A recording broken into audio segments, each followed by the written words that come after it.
Good evening, everyone, and welcome to the second meeting of the Budget 2024 CIP, that's Capital Improvement Program, process meeting. And we're here this evening, and I'm joined by our committee members, and maybe we'll just take a quick round robin so the committee members can introduce themselves. Let's start with you, Joe. All right, Joe Tom, 11 Ada Drive. Pete Jabot, Mossfield Way. Michelle Rulo, David Lewis Drive. Paul First, Chesley Hill Road. Jill Gaston Gay, Stackpole Road. And we're also joined by our town manager, Yep, Jerry Douglas. Jerry Douglas, yeah, and Chief Rob Tripp, Chief Rob Tripp. yeah, Road Commissioner Calvin Beaumier. Calvin Beaumier, and also our finance person. And Mark, does Mark have a title? Business manager is what I usually go by. Okay, business manager. And Mark, could you just introduce yourself? Yep, I'm Mark Roy, and I'm a partner with Royer down in Royer Advisors and Accountants down in Falmouth. Wonderful. Well, we're so pleased to have you here this evening. So, at our last meeting, we received the 2024 application requests along with the equipment schedules from the department heads. And we came up with our questions for the department heads, which have been forwarded to them. So a little later this evening, we're going to hear from the department heads, and they're going to hopefully try to address some of our questions, and I think we're going to have a discussion. But prior to that, we're going to hear from Mark, and he's very kindly agreed to come this evening to talk a little bit about how we might wrap this next 10 years worth of requests into a more definitive plan, and what might be required of the town with regard to, what would be required in terms of contributions to reserves in order to meet the goals of that plan, the equipment purchase goals of that plan. So with that, I will, I think, turn it over to Jerry. So I don't have anything further. Jerry, do you have anything that you would like to mention before, and I will leave it up to you to turn it over to Mark. Right. No, I don't really have any much to add, other than I thank Mark for showing up and working through this and the work that he's done to help us get our hands around a actual CIP plan. He'll go through it. He's also gonna, stick around when we go through the questions as well. Just as a finance director would in a situation like this in a town that hires one. Wonderful, wonderful. So, But my general thought was, I know Calvin has significantly more requests this year than Chief Tripp. Yep. And so my thought was that after we have the presentation and discussion with Mark, that we would maybe move on to Chief Tripp, let him go home, and then take Calvin, if that works for you. Chief Tripp needs to leave at 7. At 7, But okay. he's willing to come back. He's just gotta run over to the fire department and take care of a couple things, but he's Sure. willing to come back. Okay, if it- well, however if that it works runs out. Yep. Okay, very good. All right, So, Mark, explain Mark. what we gave you Yeah. and the process we've gone over it a couple times. And Right, so my understanding is, from how the town does it, is it's basically on a year-by-year basis, meaning every budget year, the department heads come to the select, to the CIP committee and say, okay, well, here's our request for the coming budget year that I need to raise in taxes. Then this committee then ranks it, provides that to the select board, and then as part of the select board's process, they will, if everything can be funded, they leave everything in there, but if not, then they start removing from the lowest priority upward. Is that basically how it is? that's pretty close. Okay. That's a perfectly fine way of doing it. With the other clients that we advise, a different way that you might want to consider is a much longer term outlook. And I'm talking 20, 30 years, 40 years out, right? The reason why is because when you're doing it on a year-to-year basis, in any particular year, the amounts being raised can vary significantly. So for in one year, Public Works could raise, say that it needs, $300,000, and then the next year it only needs 50,000, and the next year, it needs another 600,000, whatever, right? So you have basically these, peaks and troughs within what you're raising in taxes, and from a taxpayer standpoint, usually that's unfavorable, right? They would rather much have something that is at least as level as possible, or is at least predictable as possible. So in order to arrive at that, what you need to do is you need to really plan and get onto your CIP list as far out as possible, or as soon as possible, right? So if something's gonna come up 20 years from now, it's much better to put it on the list now so that it can be raised and saved for over time, if that is how the town prefers to finance the project. It might be helpful for you at some point to go back and just look briefly over the policy. Yeah. Because the policy basically lays out how we've approached it. Mhm. And we've tried to do that, what you're saying, Yeah, but we've encountered some very specific challenges. okay. So we have used, because we have a pretty high annual bond payment, we're in this catch-22 situation, or we have been, about saving versus versus paying for equipment items that we've purchased in the past, Right. where the bonds have to be serviced. Right. So we've been in that catch-22 that we can't really quite afford to do both. We're starting to come out of that cycle, which is really helpful. And so we've kind of tried to strike a little bit of a middle ground, and we have been advocating for reserve accounts. We haven't had those reserve accounts really adequately set up until now. Mhm. I think with you coming on board, Right. thank you for getting those accounts set up. Mhm. So, we're hopeful that with the manager having brought you on board, that we're now in a position to be able to do those things. Okay, yep, and that's not unreasonable, right? I And- mean, because it's always gonna be a balance of, What, what do we need and what can we afford, that sort of thing. yes, and so what we've been doing as a proxy for the plan, because it's so difficult for us to plan with these large bond payments that we've had over the last few years, is we've just used the equipment schedules as a proxy. Yep. that's As a perfect. proxy for how much we need to put into reserve. Right. Yep. One thing I do see that is missing is, planning for building repairs. I really don't see that as part of, the long-term request, which really you should be planning for. Because those are gonna be also significant, expenditures that, if that's how you're going to finance it, which is how I suggest, right? Especially in periods where interest rates are high, I certainly don't suggest taking out a bond if you can avoid it.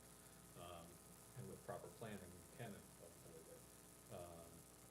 But you really do need to get kind of everything, all of your capital needs, kind of on the table, and at least starting to plan for them. So the way that we do it is we simply put it into a list, and it's really just saying, okay, well, here's all the amounts that we need, over in which years that we expect to purchase those items, or basically the cash flows out. What is our beginning balance at the beginning of each year, and what is our ending balance at each year, and at what rate do we need to save or set aside, raise money every single year to ensure that the ending balance after cash flows go out at the end of the year, that reserve never goes below zero. And that's fairly simple to do once you put it in, once you have all of the items in your list. So one thing that you can do, right, so I appreciate, okay, well, we have these large bond payments that we also have to pay, as well as what we need. One thing that you can do is really incorporate your debt service payments into your whole plan, so that your capital improvement plan is really both a combination of a debt service plan as well as a raising for your capital needs. So that, long-term, eventually when your debt service goes away, then it's really just a capital reserve system. One of the challenging things about that would be that, and maybe it's not that big of a challenge, I don't know, but it would require us to incorporate roads Yes. into that plan, Yeah. because, roads are Right, the big piece of that. correct, yeah. Yeah. Yeah, and it depends, obviously, if you're gonna have a huge roads project, it's gonna be, $10 million. It's unlikely that you're gonna start saving for it and have sufficient funds whenever you need to do that. So most likely, large road projects, you're going to have to go out and get debt service or debt financing. But you can incorporate those estimated costs into your plan so that in that sort of combined debt service fund, capital projects fund, you're raising essentially for both at the same time. You're raising so let's say, for example, you expect to have, to repair 10 miles of road, it's gonna cost you $10 million. But you don't really need to do it for another 10 years. Well, you could raise $1 million every year, right, and save for it. Or you can say, well, we will finance it, and how much do we need to actually start raising now so that when we get into the debt service amounts, we've already incorporated those debt service, principal and interest payments every year into our cash outflows every year, so that the amounts that we're raising today will still just be this level payment going forward. Yeah. And that's, I've done that with other towns. It's fairly simple. Again, it's fairly simple to do. It's just you need to, the struggle with my other clients is saying to the department heads and town managers, hey, get me a whole list of really what you want, because they're busy doing whatever they're busy working, right? So trying to think about these long-term things is sometimes a struggle where you're like, okay, just give me a full list. Another part is, sometimes the department heads and town managers are like, well, I don't know how much it's gonna cost, right? I don't know how much it's gonna cost 30 years down the road to buy a pumper.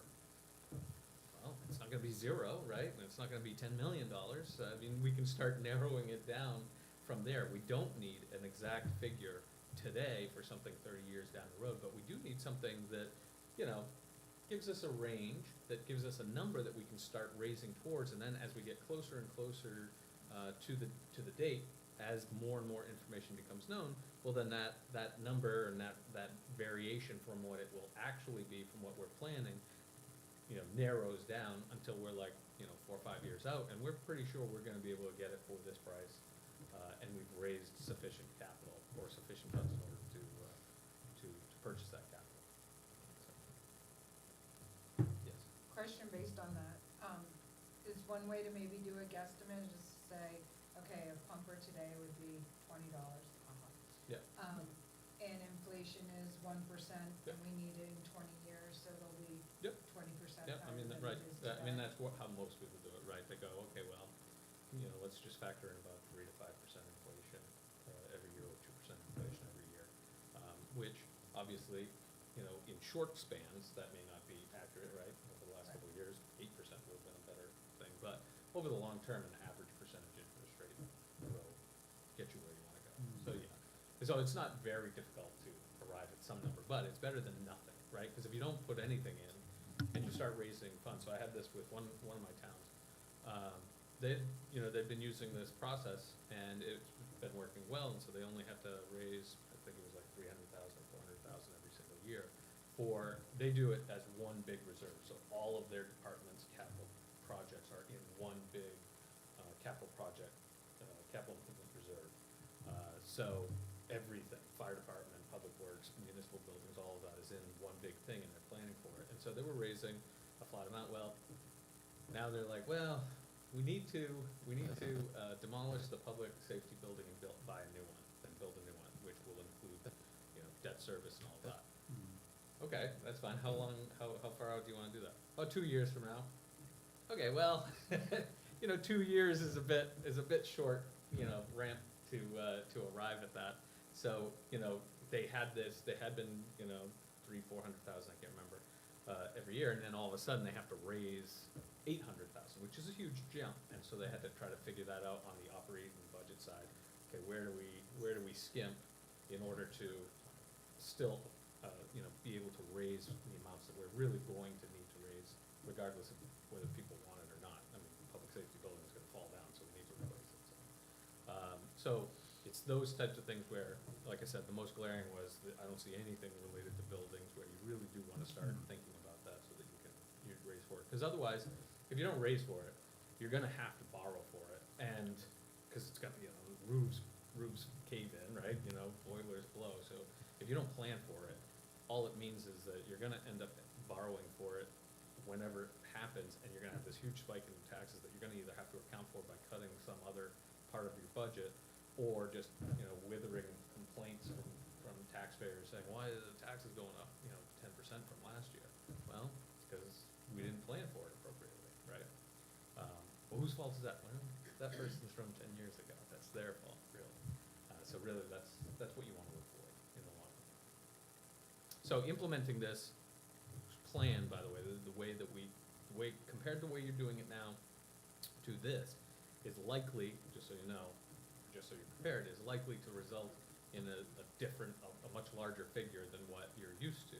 And so, as kind of you were alluding to, we're trying to balance what we can afford and what taxpayers can afford, that type of thing. So you might put a whole bunch on the plan, and then go, well, we wanna, the way we're figuring it, we should raise X amount of dollars, and then kind of scale that back just a little bit. It means that the amount that you're raising isn't level or, on a flat rising scale or a nice slope. It means that you will have jumps for the first couple of years, but then after a few years, once you've kind of acclimated people to, okay, well, this is how much we raise every year, then you can have a nice level kind of tax raising. Because the amounts really, ultimately, what happens when you don't plan is people don't really think about, well, what is the true cost of the capital that that is needed in order to provide the goods and services that the town and the taxpayers expect.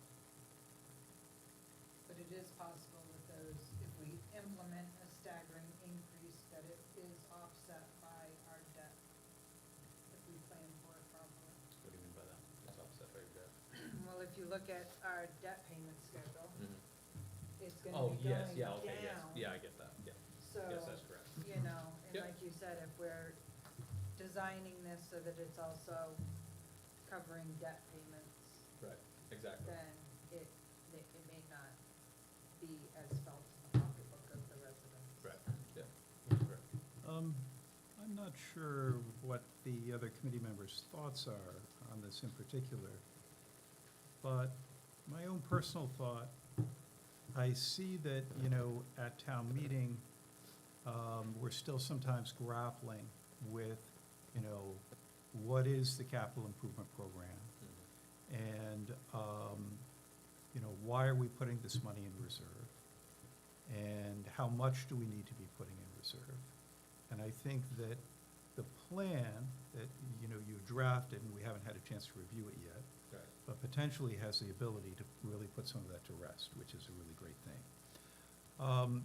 At the same time, I do have some concern while, thinking longer term, adding roads and taking a comprehensive approach probably would make a lot of sense. That there is some logic of doing this kind of in a stepwise fashion. And rather than us trying to lump everything together right now.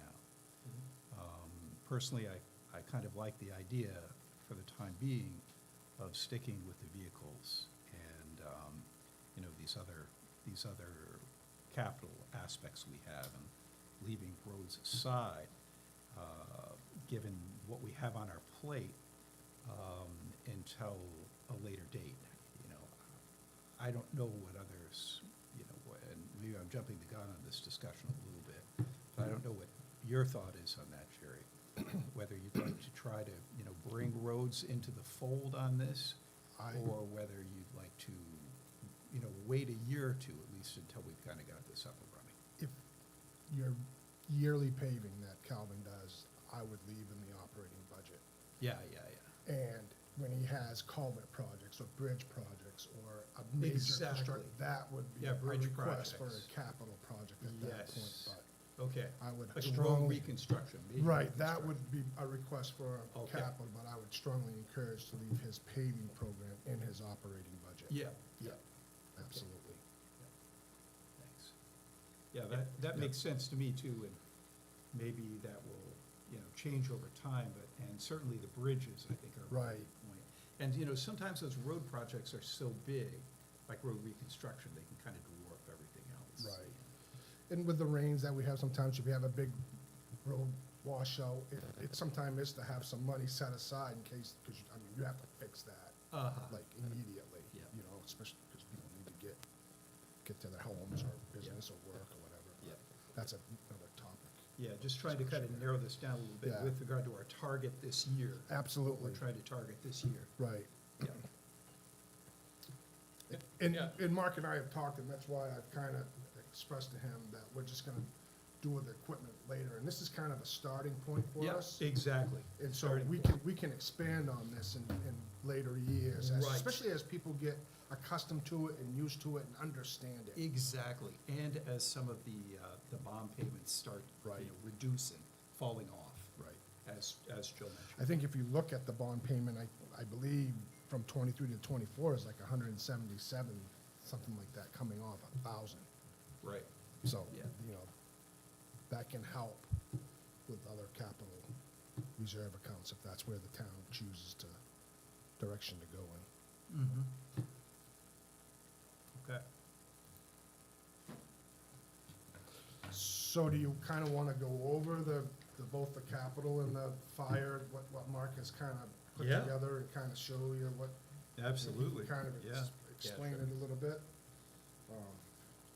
Pick whatever one you Yeah, want sure, first. let's do the fire department. So I apologize for the small print, obviously this is comes from a large spreadsheet, so it's hard to get everything all in one. But really, what I'd like you to do is look at the second page, because this kind of allows you to visualize what's going on. Perfect time. It's a car wreck, they're responding. It has been one of those days. So what this graph shows you at the top is the orange line is your beginning balance of your reserve every year, and the black line is the amounts being raised every year. And the goal is really just to have that black line as flat as possible, or if it is gonna increase, it's gonna be a steady increase, like 2%, 3% every single year, right? The orange line, the goal is so that it never you set that rate, that amounts to be raised rate, you can see the amounts in the blue there, to a flat level such that when you do the calculations, it never drops below zero. And so you can see it, the amounts in reserve rise and rise and rise and rise, for 6 years up till it gets to 800, 900, almost $1 million. And then it plummets because you're gonna have this large $1.1 million outflow in 2034, in which case it goes all the way down almost to zero. And then it rises and rises and rises until, and then I didn't finish this up because there's some new data in here, but that, well, actually, no, you can see, right, given all the data in here, right, all the data from what's in the list, you can see the year's purchases or the year's cash outflows. You can see that you're raising $180,000 through 2040 every single year, and yet you have $1 million that is going out the door, in 2043 and 2045 combined, right? So the idea behind this tool is that you're not in 2040 is gonna stop raising money, because you're gonna have then future capital needs. But the idea is to get as much information in here as possible so that you're reasonably certain that the amount that you're raising every single year is never gonna spike or drop, right? It's always gonna be kind of the same flow, and that's what this shows. So what I had done, I'd taken what was in Jerry's spreadsheet that he had, or the workbooks that he had is pretty much the same concept, it's just formatted a little bit differently. I just put this, in a format so that you could see, okay, well, in what years are we expecting to make these purchases, and at what amounts? And then this tool that I developed, you can see these are all blacked out, but the tool that I developed also allows you to, if you want to be borrowing for stuff, it allows you for borrowings as well, so that you can incorporate both, debt financing as well as just saving for financing. So in the case of, let's say, roads, you go, well, it's gonna be $10 million, we're certainly not gonna, save for that, so, or for all of that. So instead, we're gonna save for, the debt service payments that are gonna be coming out of that, and how much do we need to save every year, so that even when that debt service starts to come through, we're still only raising the same amount every single year. Now, I noticed that for fire department, we're going 20 years out. Yeah. But for public works, we're only going 8 years out. Right. And just trying to figure out really where we should be. Right. And on one hand, I have to say, I like, and, Jerry and I have met a couple of times and talked about this idea of kind of paring it back a little bit and not going so far out to try to make it more real, more understandable for the public. And also because, it's also, when you look at a 10-year schedule, it's really, there's a little more immediacy there with regard to, we need to be putting this money in reserve. Then if you look at a 30-year schedule, and you're thinking, wow, am I saving for things at this point, 30 years from now?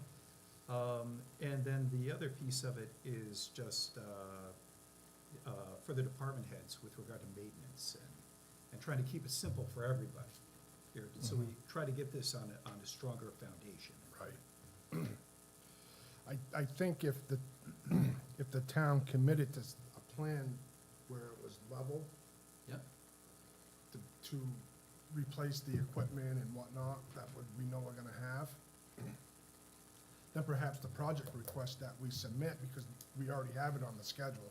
So in other words, we have a replacement schedule, so naturally, the department heads are gonna request that piece of equipment on that year. Otherwise, I think they would get asked the question, well, it's on the schedule, why didn't you request it, right? So, you see, not to say that they would purchase it that year, okay, but still fund it.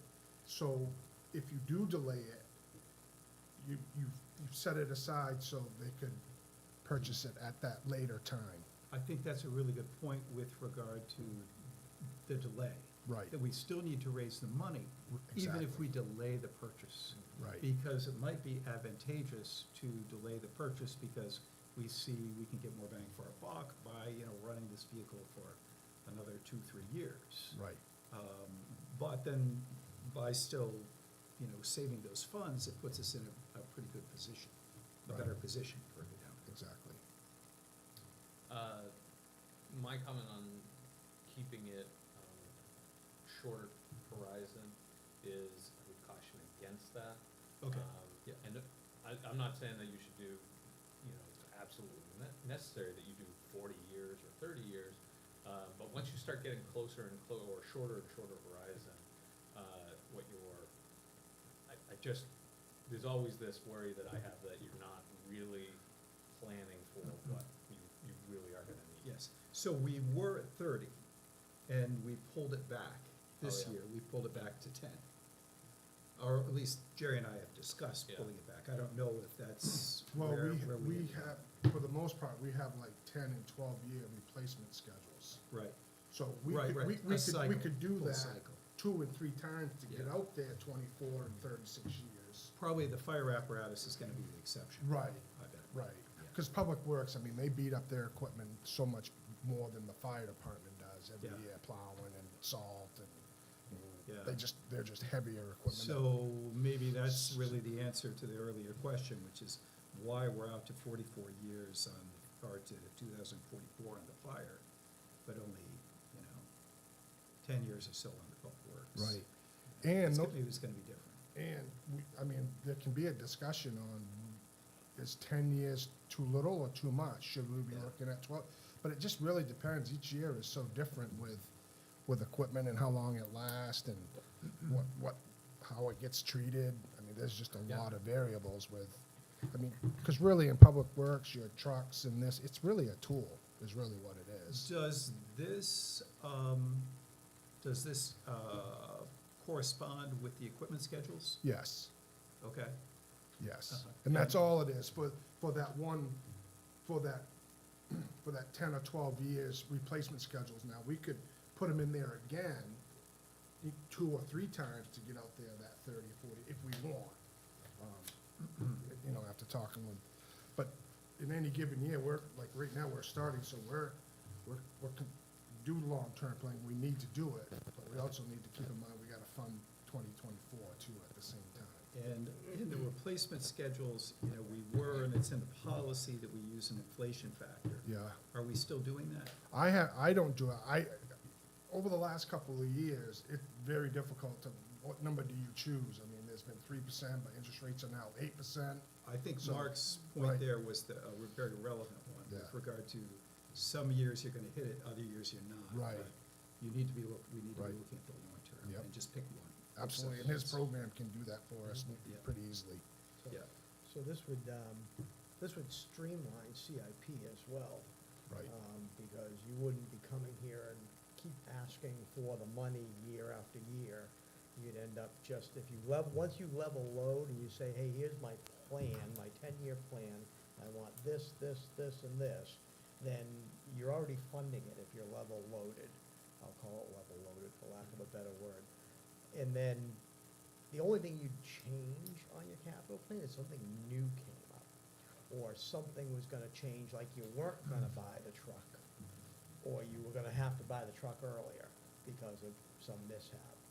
But then you actually streamline the process by putting a solid plan in place. And agree, it does change over the years, but at least that long-term plan, once you stop putting the money away permanently here, based on a plan that everybody agrees to, it actually gets a little easier to manage the capital improvements. You're on automatic at that point. And that kind of gets us away from something that we did last year in Calvin's budget. We took 50,000 out of his reserves, and then we had an article that put 50,000 back in. So we should have just left his reserve alone and raised the 50, because that's essentially what we did. you can do that just based on how you write the warrant article. Correct. I mean, and I don't think it matters really I know, at least for me, from the committee member perspective, I don't care which way you do it. Right. Um, I guess what I'm saying is if you have the money already in reserves, Yeah, you're just pulling it out of the reserves. exactly, so, yeah, that would be in the admin, I would say, basket of things that you guys do to decide. Absolutely, when we write the warrants and that. Exactly. Yeah, and we're gonna work on that too, because. Yeah, I mean, the way that this works is that every year you have 2 standard articles with respect to the CIP. You have the raise article, right? Shall the town raise and transfer to the CIP reserve X amount of dollars? That's a standard article, and people will get used to seeing it, and they'll get used to seeing pretty much the same amount every single year. We raise this amount every single year, right, and we transfer it to the reserve. Then there's a second warrant article that says, shall the select board be authorized to appropriate from the reserve to pay for capital expenditures as they deem necessary in accordance with the CIP plan. Well, that's really interesting, because, I heard you mention that you work with one town where they just have one reserve account. Yeah. And so are they handling it with literally just 2 warrant articles? Yeah. Rather than separate, Oh, yeah. the truck separately than Right, so they the, had. the ambulance, for example. Right. The plow truck versus the ambulance. That's correct, because all of what is in the CIP reserve is handled by, in their case, they don't have a CIP committee, it's just the select board and the budget committee. Yeah. And so they develop a CIP plan, because that's part of their, authority to do that. So they put whatever's in that CIP plan that they want to. and to arrive at that amount that they need to raise every single year. But the authority to expend from the CIP reserve for capital improvements or for capital expenditures as they deem necessary, well, that allows for maximum flexibility. So literally, it was yesterday, it's Town of Greenville. The town manager called me up and he said, hey, we have a mold issue at the library that we need to remediate, it's gonna be about $30,000. Can we just expend that from the CIP reserve? And the answer is yes, because you already, even though it wasn't in the CIP reserve, list that arrived at that amount that we raise every year, because you're raising and saving for stuff that isn't happening for another 10, 15 years, right? Essentially, you're building a war chest. Whenever something unexpected happens, like this, that needs to be attended to, well, you don't need to go to a special town meeting. You've already got the authority to expend from the CIP reserve for just capital improvements, which this is what it is, and you just need the select board to approve it. And so the select board says, yep, we'll spend from it.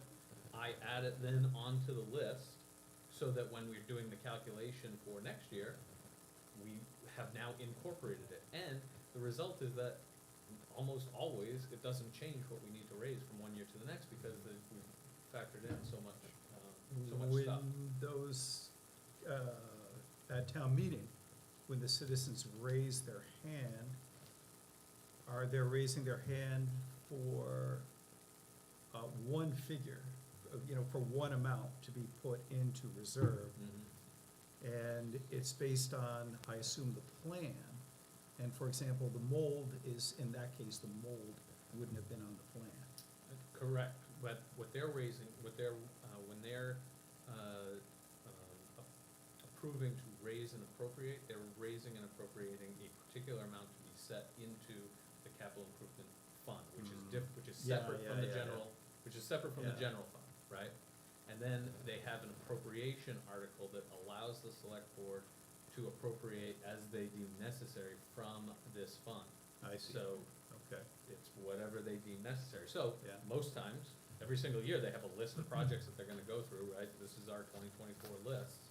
We're gonna go and do the brick repointing, we're gonna go and buy that truck and all that, and then if something, if something needs to be moved up a year, well, we were gonna do it next year, but the truck is breaking down, so we really gotta buy it this year. They can go ahead and do that, because it's really just, the warrant article is really just saying to appropriate from the capital reserve fund as deemed necessary for capital projects. It's a very interesting idea, but I think probably not where we want to start, especially given our current situation where we're in a community where we haven't even been able to pass an unanticipated expense fund for operations. I think that might be a stretch. It I has- I mean, That, You don't think so? I disagree. Okay. Because for one thing, what I see happening year to year is we're pitting public works against the fire department. Oh, I agree on that point, absolutely. And what we're putting into the Yeah. reserve. And by, if I'm interpreting what Mark is saying correctly, we're also budgeting for those building repairs. So it's, we're estimating, again, just a random number, there's $10,000 a year that's needed for building repairs. And so that's what we're putting into the reserve amount. And so then when we do ask for the town to say, okay, this is what we plan on doing with this list, kind of like the department heads come to us and say, here's our operational budget. Like it got drilled into my head the past 5 years I've been on the board. You can go line by line by line if you want to, but at the end of the year, as long as they don't overspend that bottom line, Sure. they're okay. Yeah. So if they do run into an unexpected expense, they can say, okay, the pickup truck can wait till next year because the ceiling just collapsed at the town hall. No. And it gives them that ability to do that versus with everybody segregated, then the town hall is wearing raincoats for a year. well, each reserve account acts the same. The select board still has the authority to spend out of one big account or each individual reserve account. That doesn't Yeah, you just need the warrant article. Right. That, Right. I And- think the narration at town meeting though Stated would go as well. better if it's one, Yeah. personally. In the Yeah. warrant article, too, is just a second backup, because reserve accounts, the select board is the trustees of those accounts. So by law, they can authorize the spending of those accounts. Yeah. You know, So I think this is kind of an interesting juncture. I agree with Joe with regard to this kind of pitting of one department against another. You know, that can be a very tough situation. And it would be wonderful if we were able to get to a point where, you know, it was just basically one appropriation. Okay, just, But, you know, I still, you know, personally, I still like the idea of separate accounts. just one thought, do you think that there's a better appetite for the residents to hear two articles of 180,000 or one for 360? yeah, that is a legitimate, Can because, you repeat that again? well, because if you add these up, they're gonna be like, let's say, They're $1 million, $400, right? yeah. Right. Shall we raise and appropriate There's $1 something million? called cultural change, you know, it's kind of, how much cultural change can you accept? Right. In a short period of time. Well, you gotta be able to, essentially, I'll use the word sell the plan. Yeah. Yeah. Yeah, the Right. select board has That- a hard job. That is the hard part. So once you get everybody over the hump that this is the plan and we're Yeah. quote unquote gonna stick to it as best we possibly can, and this is what the plan, if you level load it, looks like, then, yeah, I agree. It's a big number to, you know, but everybody I know goes through their sheet at town meeting and adds everything up on what we spent and what we're not. And, so it does become a bottom line number at the end, and Yeah. everybody needs to look at it that way, that, Yep. you know, we have town to run and it needs to be a, you know, it costs money to do that. You know, things are not, So would you It's a guys hard- agree that on average, we put away about $100,000 into reserves? more than that. No. In the past, would you say between the two departments, we put away about $100,000 in reserves? It's I don't hard know to off the get top an of my head, average, you yeah. know, it's I don't know off the top of my head. fairly highly variable, so, but it's not enough, it hasn't been enough. I know, but Yeah. what I'm trying to say is, I recall at least 50,000 going into each department's reserves It's in roughly, the okay, past yeah. years. Maybe Yeah. sometimes we get more, okay? So, we are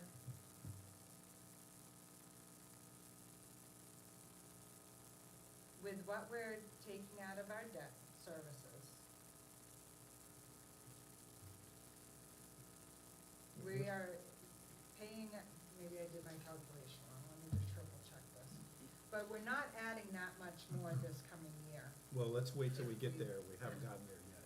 Oh, I'm getting there with Yeah. Mike, or with Yeah, Mark. Mark and I yeah. already got there. Okay, all right, well, Mark has the numbers then right here. you guys are beyond me then. So because, last I saw, I think we were looking at roughly 200,000 for Public Works. And 205. 205, okay, and fire department? 75 requested. 180. 180, okay, so that's 380, that's 100 versus 380. That's a significant difference. 380,000, right, let me do, hang on one second.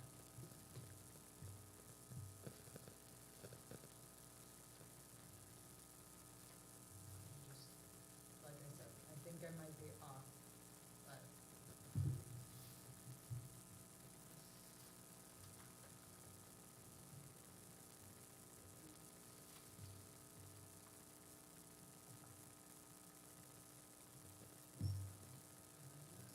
You know, If you, yeah, sorry, go ahead. I think it would be wonderful to see this program grow each year, step by step. Absolutely. And I would love to see us thinking about, you know, the plan this year is really, as Joe said, what we ought to be trying to sell. And on some of these peripheral things, I think it would be, if we come in there, if we come to town meeting, offering a wholesale different approach with regard to, for example, having just two warrant articles and having everything lumped together, then, you know, I don't know, I see that as potentially problematic. And that, you know, you still, what we wanna do is sell the plan and let people come to the plan and see the logic in it, rather than us trying to ask for too much at one time. And basically saying, you know, this is the plan and we want you guys to trust us, you know, with these two warrant articles and lump everything together. I think it would make more sense for them to see the logic in the plan and then for us to build that trust and move in that direction. Even, So- oops, sorry. With what the town is used to paying in their debt schedule and $100,000 going into reserves a year. This coming year, because our debt schedule gets smaller, we would be short $100,000. Oh, I see. Which I'm sure if Mark looks at the debt schedule, that could be made up.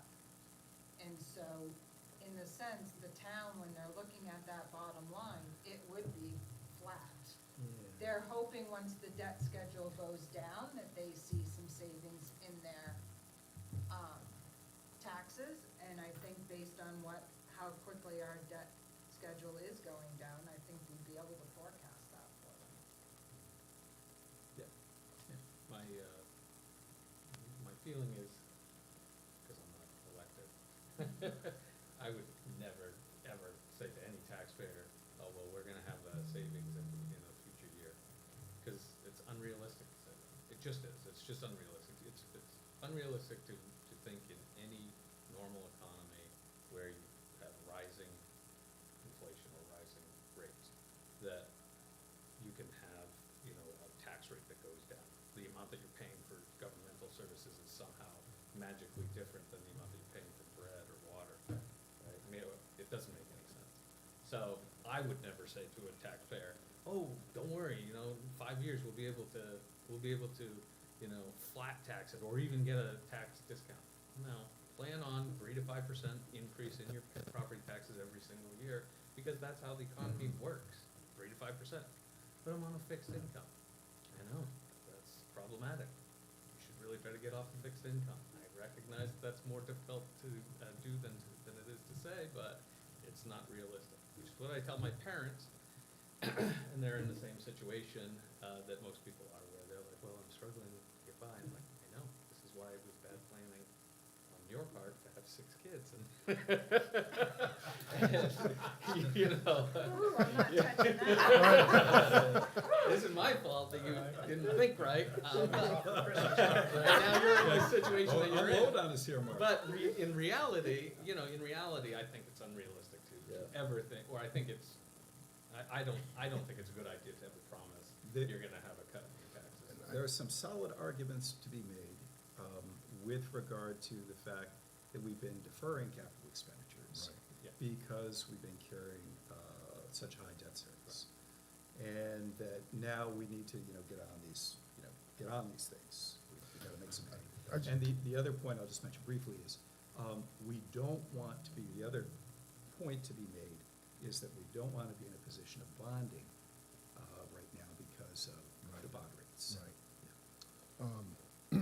So that the town hasn't, other than '23, the town hadn't raised the mill rate in 3 years during the most inflationary period in our life, and I think that might haunt us a little bit. Probably haunt me as a new manager, because they'll probably Yeah, have to yeah, be yeah. raised and I'll get blamed, but Yeah. that's just the nature of it.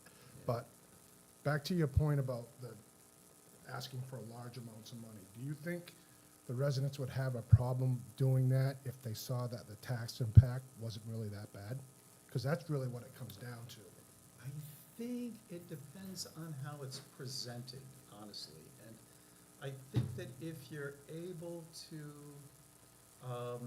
present that up front, if you're able to get to the bottom line. And now, you know, there's also, you know, tax impact, of course, you know, 3/4 of the tax impact is the school. Right. Okay. So that's always the tricky part. And, you know, if you look over time, I think you might see that the school, the districts often don't go up as much as the the towns, at least that's what I've seen. At least, you know, Again, if you look it depends. historically. It depends. It on- depends, I okay. mean, I have. Yeah. So there's a School ones that dilution don't- element there, there's a dilution element that can go either way, depending on how you present the numbers. But, you know, I do think it's important to present them from the municipal, personally, I feel it's important to present them from the municipal perspective, because we don't have any control over the school tax rate. Right. Right? So, but, you know, I know people do present them different ways. But I think if you're able to present it up front and let people know that, then, yeah, then the details become less important. Right. So just to let people know, like,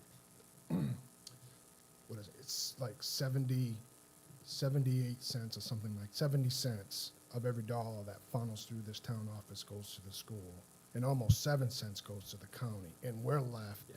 to run to keep the doors open here. And as maybe more pressure gets on the school and it goes up, our goes down, and we're Yeah. still trying to, cost is gonna go up. Calvin this year paid $82 a ton for a hot mix to pave. Next year, got a quote for 110. Yeah. That's huge. That's a huge increase in cost. Yeah. And to Mark's point, it never goes down. It always goes up. Yeah. So I just say that just to kind of echo what it's just, But I think a lot of the townspeople will take comfort in a set amount that we're raising every year. yeah, I do too. Instead Uh-huh. of feeling like we're on a constant roller coaster ride and, you know, well, it was this amount this year and then it's double next year and then. So now Absolutely. we're trying to just keep getting it down because every time we turn around, you guys are just doubling. Yeah, they don't really follow the roller coaster, as Mark, you explained Right. earlier. The level loading, I think, would be a lot easier to explain. And just, it makes a more pleasant place to work for me and the staff too. Okay, so level loading. Right. How do you approach that with regard to process, the budget process? And, you know, I'm thinking, for example, of different steps in the process, for example, the budget committee. How do you approach the level loading? Is it reviewed by the budget committee? Well, I get confused with that, to be honest, in some years, Yeah. because we have this committee to do the capital stuff, so I'm not sure where the budget committee comes into that or why. Because it's almost like the budget committee can almost step on the work that you're doing. if they- Right. So I'm not really sure, I'm still trying to figure out the process still. Yeah. This is And only my that might be an second area time. where the selectmen might have some guidance. or Yeah, something. right, because, I mean, Yeah. the select board, they're the ones, I do the day-to-day operations in here, and the selectmen, and the select board, Uh-huh. the committees are under their discretion. Of course, you know, you could also have something in between where, for example, the budget committee reviews the level loading. And they either, you know, they look at it and either they accept it or they don't. But maybe they don't propose a separate, you know, amount. I don't Yeah, know. and that's a policy discussion, I Yeah, think, that we'll right. have to have Yeah, at some yeah, time. yeah, yeah, you know, exactly. but it's a good point. Yeah. Okay, so I guess my question would be, how do we get to a final plan proposal? And, Mark, are you looking for some input from us Yeah, I with mean, regard to the plan? I mean, ultimately, if these are the only two reserves that you want to work with as far as doing this, Mhm. I can do that. I already have exactly what you've already, Rob and Kevin have already given me. Me personally, I would like to see more, it to be more comprehensive, but, yeah, doing that all at once is probably problematic. But I just need some sort of guidance on what do you guys want to see? Do you wanna continue with what you've already started with the first meeting, which is, hey, give us your 2024 requests, and we'll vote on those and decide on whether or not to, you know, use those, and then we'll rank them, and we'll pass them off to the budget committee to do, Uh-huh. or do you want to actually have a completely different end this committee to the budget committee and the select board. All right, well, the other kind of interesting piece about this is, we do have a policy Right. in place. So, and if you do level load, then you kind of negate this idea of ranking. Correct. It negates, the ranking piece. Right. And I think that's sort of what Joe was kind of get to, it would make this process a little easier as we go, if that's the route Just they want to retire go. ourselves. Well, You know, I mean, I don't know how hard it is to change a policy at the town. Does it just take a vote of the select board, or what does it Go to the take? Pretty select much. board, Yeah, yeah. it's a, Is it just a select board Yeah, vote, it's not a yeah. town meeting? No, it's a policy, it's not a Right. ordinance, yeah. So I would wait until that, if that gets changed, wait until that gets changed, otherwise I would continue with what the policy says. Yeah. I would recommend if we're gonna start implementing this, we need the whole story. Buildings. We need the whole comprehensive plan, and maybe we're saying, we need the whole comprehensive plan.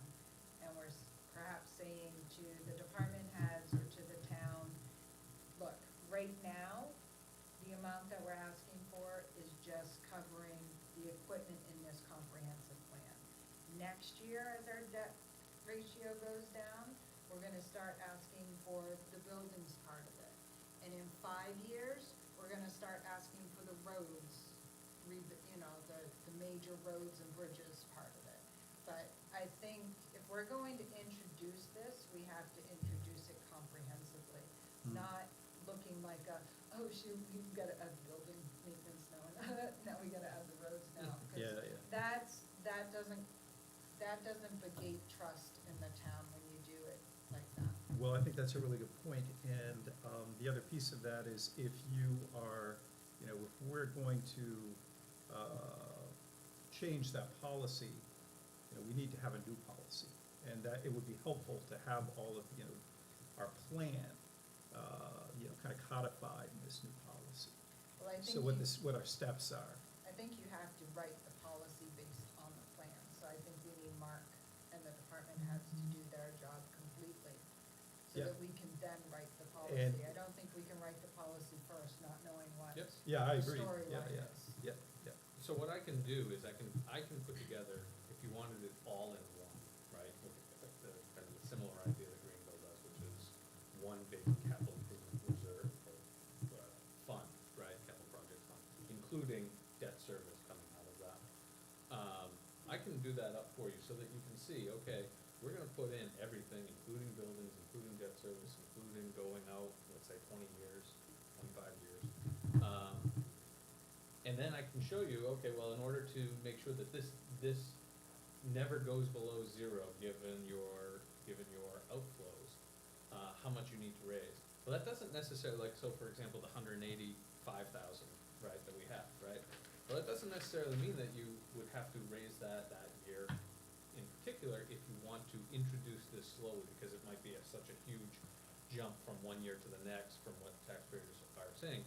So long as the cash flows going out that year are covered by what you're raising or what you will have in reserve, okay, you can implement it.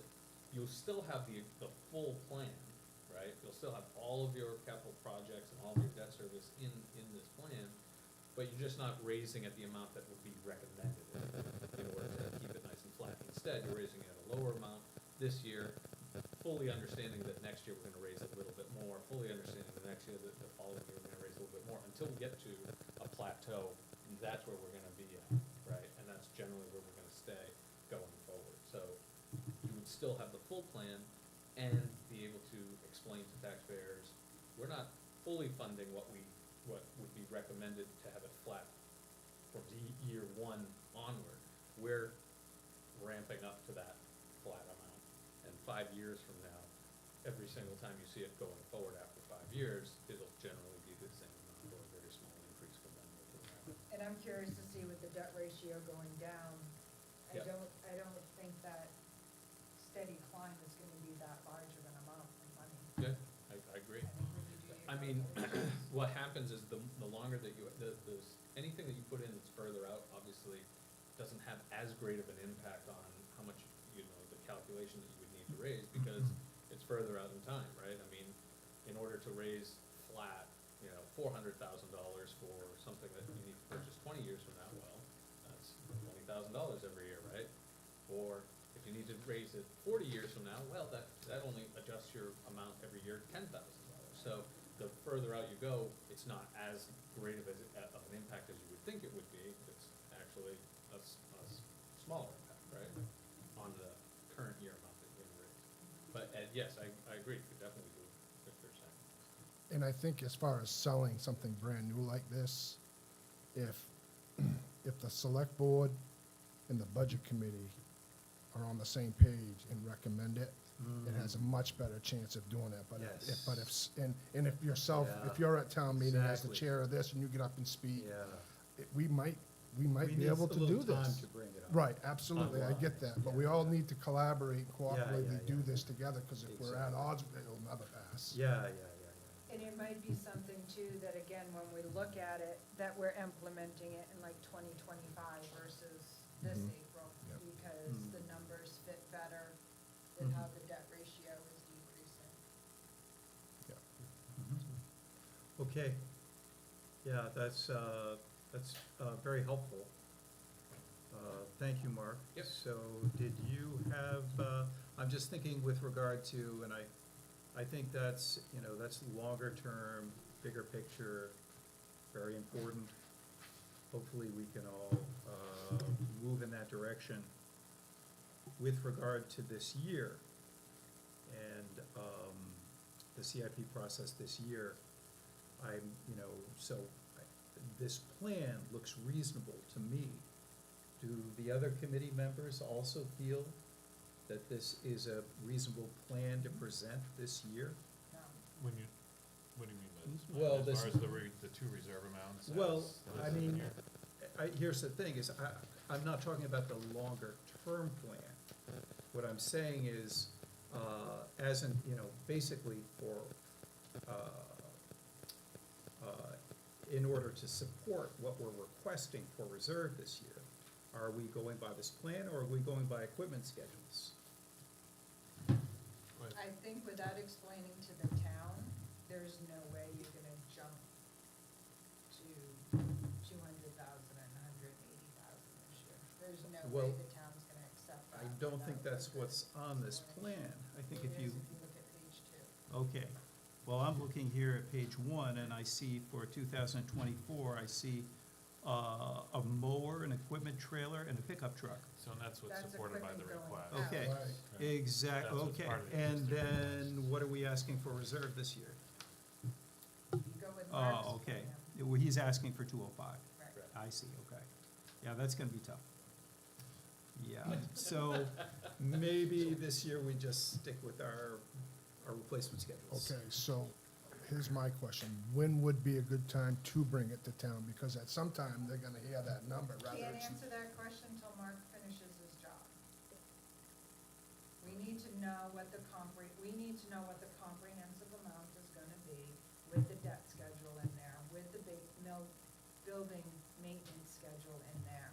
And once we see that, I think it'll be a lot easier to determine when we can implement this. Personally, I Are you can't give you asking if that we- answer.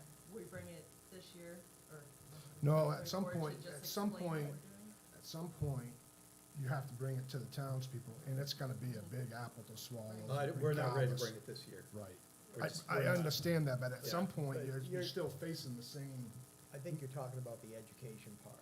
If we actually do a presentation of some sort, and I'm not speaking for the board here, but just CIP, just bring a presentation to the town, either by you or Mark, of how this would look, almost similar to what he did tonight. And then that gets the education out there for everybody to understand.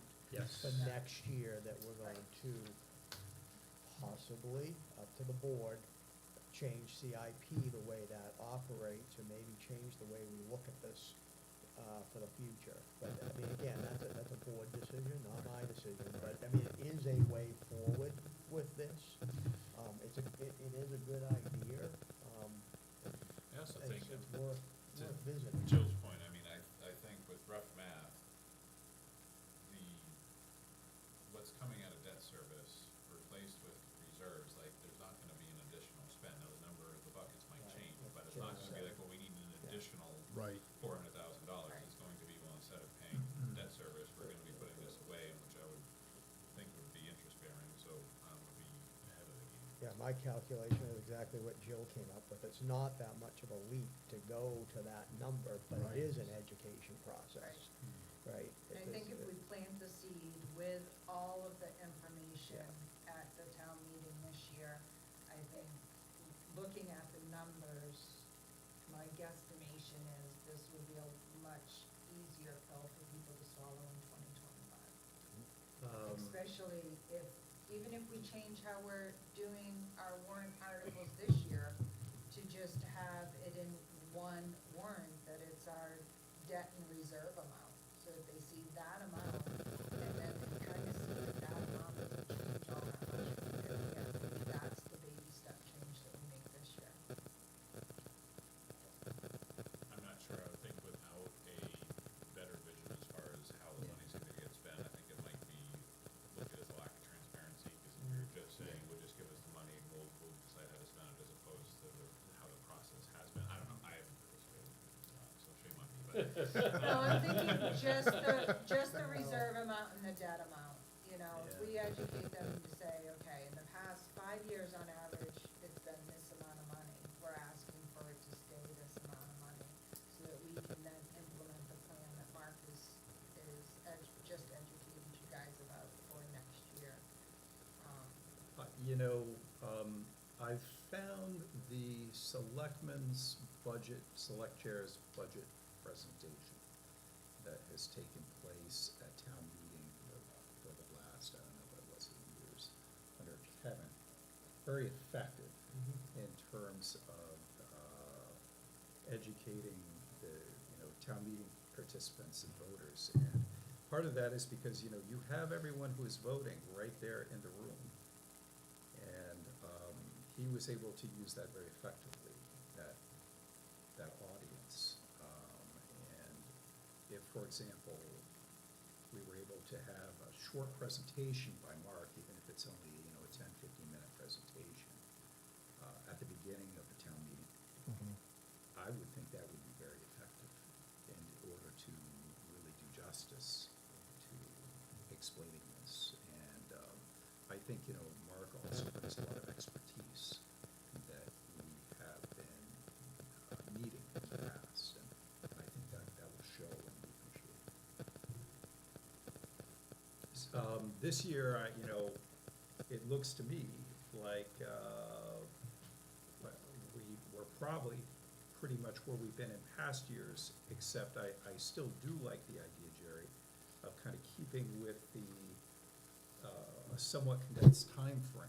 So, so voters can at least see, focus on the next 10 years, what's coming up, what's happening in these next 10 years. If you look at Public Works, it's very compelling.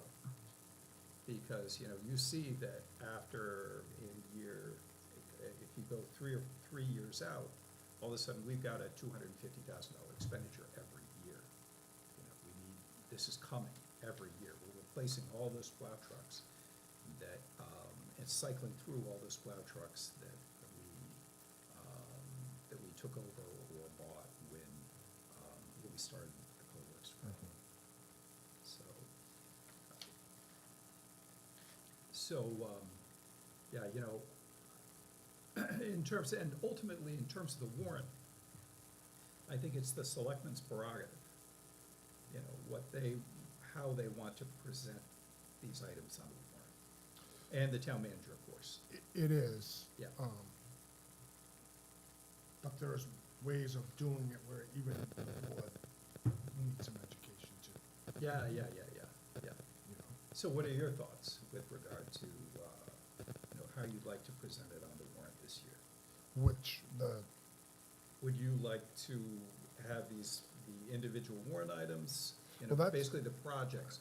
Or you could also do it by department. I mean, that would be another way to group these items. Of course, the town is used to seeing them as individual articles. Right, it's how much do Each we. item as an individual article. And that's the question, how much do we wanna change this year Yeah. or not? And that's a discussion I'll have to have with the board on what, because ultimately it's their warrant, it's. Exactly. So I gotta I Yeah. gotta get input from them on what they want. Not a, not I'll a guide them decision with- we're gonna make here tonight. Right. Exactly. So, Yeah. yeah. Okay. All right. I do think that having a warrant article that gives them the authority to spend out of the capital reserves, I mean, that's in law anyway, because they're the trustees of it, Uh-huh. should be on there. In case there is an emergency, they can authorize the money Yeah, and take care of it, yeah, yeah. so. Okay. All right, I will say that with regard to the CIP piece and the CIP committee, one of the things that I find most useful about the CIP process is the vetting of the projects. And, you know, discussion of alternatives, what the basis for the cost estimate is, all of those things. So, you know, I hope moving forward that there might still be a place for, you know, if we were to go down this road of level funding, that there still is an opportunity for that type, for that dialogue, however it occurs, which is, you know, what we're gonna be doing tonight after, you know, we move on to the next Right. agenda. All right, very good. Thank you, Mark. Yeah, no problem. Want me to stick with it? If there might be, there's some questions in Sure. here that. we Yep. might be able to- Did we still wanna start with the fire department, Sure. or do you wanna sneak out? No, one they're, out? they're just wrapping up a motor vehicle accident, another one. I may just get a phone call, I'll step aside, but I'd love to push forward. Okay. Uh-huh, yeah, very good. If that works. Yes, that'd be wonderful. Chief If- Tripp. So, I believe you have in front of us a summary of the committee member questions. I do. And so I'm just gonna turn it over to you, and, maybe we could talk about the reserve fund, and you have, and I will just note here, you have ambulance reserve fund. The Yeah. title of this is ambulance reserve fund. I think, and especially considering tonight's discussion, you know, to my knowledge, there's not an ambulance reserve fund. There's a fire department reserve, fire and rescue reserve. Correct. Okay, so, you know, maybe it's semantics, but, my understanding is, you know, this is your fire department reserve request. Fire and Yes. rescue reserve request. So, yes. Yeah. Let me start just with the two pieces. Let me start by saying this. I recognized last year that the fire department requested 265,000 in capital. You know, and that was broken down with, the exhaust removal, you know, the Flymo vents from the fire station.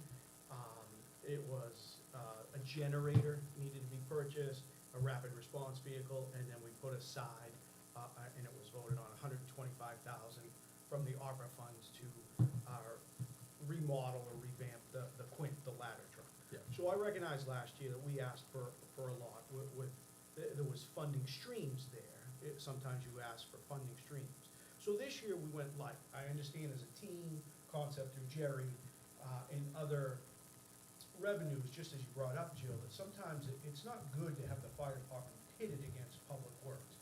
And I recognize that Public Works was asking for more this year, so that we could really be reserved, if you will, of what we asked for. So that's why there's only the two.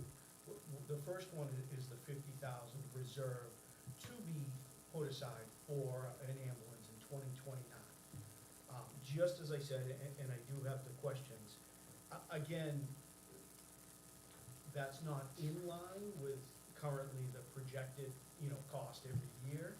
That's just a start. I'm hoping to get close to the purchase price of a new rescue in 2029, and that's where that figure comes from. I'm certainly underfunding that so that currently it wouldn't be write a check. We'd still have to come up with some funding in 2029. The rescue, and again, we come into opinions sometimes. So a rescue, an ambulance, you know, they last 5 years in the cities. So Auburn, Portland, and then they backline them. We can go 10 years, you know, in the smaller suburbs. And that's just based on technology, trucks, mileage, if you will, engine hours. But one of the questions certainly was, you know, how many miles do we put on a year? And we're running about 9,000 to 10,000 miles a year. So in 10 years, you're talking 100,000 miles. Now, these trucks, just know, the Rescue is a Ford 550. Doesn't matter the chassis, you can do Chevy Dodge, ours is a Ford. But it's a four-wheel drive diesel truck with emissions, and it's not a Subaru. So when you say mileage, it's not 100,000 miles on a Subaru. This is literally drive 60 miles an hour, slam on the brakes, take a right. Drive 60 miles an hour, slam on the brakes, take a left. And we have 39 square miles of town. And recently, with the call volume increasing, we're increasing mileage, call volume on the Rescue. So in that 2029, when it is 10 years old, the plan is to keep the current Rescue and purchase a second one, sort of front line. This last one would be back line. And that goes with redundancy of calls, which has happened twice today, as a matter of fact, where we've needed two rescue ambulances on calls. The first one, we were out at the hospital, we had a second car wreck, we needed a second ambulance, that was mutual aid. Just now, they're at a multi-vehicle accident across town, they needed another ambulance. If we had two, we could staff it, we could bill for it, we could transport in a timely fashion, rather than relying on others. That's happened a half a dozen times, the double, what we call a double hit, or multiple calls at the same time. And also, it's been down several days over the years for maintenance, so we rely on mutual aid. So that's the thought process in 2029 of keeping it. Also, the trade-in values of these trucks are just worthless. I think the last one you traded in, you received $10,000 for it. And in 1 year's time, we could make that up with billing. Now that our ambulance billing is forefront and on target, we've really doubled our revenues. Who's our billing contractor? Comstar, out of Massachusetts. Comstar. Yep. Okay. So recently, we've raised rates through the board. Yep. We've gone to collections, again, through the board, sort of. Yeah, that's policy. great. And we've doubled the income to the town. And you guys, they have good follow-up on claims that are like returned? They do, Yeah. Yep, that's their business, that's how they sort of make money on top of their contract. Same Yeah. thing with collections. And Nice. again, education, that money, I believe in 2019 was actually given, it used to be an enterprise account to the fire department, but it was given back to the town. So that goes into undesignated, right, revenue, if you, or comes into revenue. Right. Yeah. That, again, we'll either have to fight for, or we all Yep, yep. try to use. So 50,000 is currently where we're headed for the Yep. projections to purchase a new rescue in 2029. Okay. In a lot of towns and cities, the ambulance is in an enterprise account. So the money that it generates in revenues typically feeds that enterprise for the new ambulance.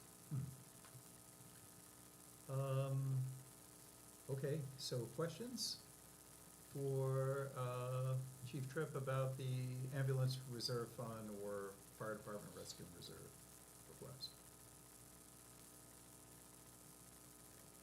You know, my only comment, the only reason why I think the title is important is, you know, it's good for the townspeople to understand that while this is for an ambulance, it's not a separate reserve account.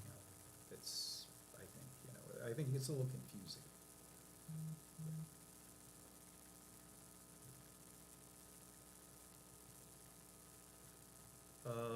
Okay, so, you know, my only comment would be, it does seem light, considering, you know, what you've got coming. I think it's a pumper and a few other items, big items that are coming down the road. Yeah, it pushes that ramp up. Yeah, it pushes the ramp up. The ramp gets pretty steep there, is something I noticed. Yeah, You Back know, to the white part. we have 5 years left, right, to purchase it. And again, don't lose sight that these numbers for purchase 5 years out are really a moving target, right? I mean, with emissions, you're talking big diesel vehicles. And then outfitting that, I mean, the prices are going up, and if you go up 3% a year, that's another 15% on top of that. you know, you could be upwards of another 75,000 on top of the $500,000 it costs. We're just trying to lock in at 2026 sort of pricing, because it may take 2 to 3 years to order it and build it. I guess my other comment would be, and this is kind of a general comment, but it is reflective of that $50,000 figure. When I look at this plan, and I'm assuming these same numbers are on your equipment schedule, but I look in 2034 at the 1994 Spartan Quint, so replacement of the Quint, Yes. and the number I see there is $600,000, which, you know, has gotta be really, really low, considering, one, it's 10 years out, and my understanding is you couldn't, I thought you couldn't get any kind of Quint for like less than $1 million. So, correct. All those statements are correct. Okay. However, it's this fire chief's opinion that, because we're sinking 125 to rehab the Quint, it buys us 10 years, Right. which gets us to the 30-34. Yeah, But that's. that's awesome. That's in the thought of purchasing another used vehicle Okay, in that year. yeah, And I see. also, you'll start to see, Yeah. and hopefully the public will, a lot of these pricing are refurbishment. So when we're looking at the 2004 pumper, since it was brought up, and that's in 2027, Yeah, it says another 125, that's refurbishing that pumper. right, Again, that's this I fire see. chief's Yeah, opinion, yeah. like the Quint, uh-huh, that even though we'll be pushing 30 years old, 25, you can refurb it. I mean, engine hours, the maintenance costs, where we're at, Yeah. mileage, that type of stuff. So I'm a big fan of refurbishment and Yeah, not just yeah. purchasing new, yeah, for Durham. And that's just the current fire chief, but it has to assimilate into the town managers and the boards, you know, overall comprehensive plan. yeah, that's wonderful. So, yeah, I guess that would be my only comment, is that it seems a little light, and I guess that's also reflective of that, you know, my understanding is that the bond service rates are really high, so I'm wondering if, you know, we're not able to meet that in 2029. I mean, it is still 5 years away, I guess. But as Mark said, you know, we don't wanna deplete that reserve, you know, because you're gonna have other things coming up in subsequent years. And I think, to bring that up, the generator was a perfect example. So we were running really well with the fire department capital reserve. Yep. And I think the town approved a new Oh, yeah. generator last year for the fire department, Yeah. but they approved it taken out of the capital reserve. Uh-huh. So I hadn't put 32,000 into the capital reserve specifically for a generator, but that's where they chose to take it out of. Yeah, Again, give and take and different policies. yeah. So when we do put 50,000 sort of for future capital or apparatus purchase, sometimes we take one step back, you know, with other projects.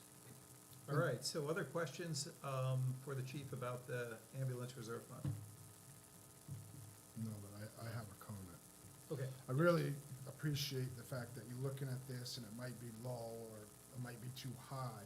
Yeah, The way the process works though, and I'm assuming that when we really get to putting the budget together, the operational budget goes first. yeah, Then we start feeding the capital stuff. yeah, And even though we have these numbers, I'm assuming the select board can kind of change them to kind of fit where they belong, so like, yeah, do you know what I mean? So Yeah, yeah, I think they're absolutely. fluid, so it's really, Right. it's nice to hear that you're willing to go Yes, higher, that but fluidity. we yeah. might not be able to.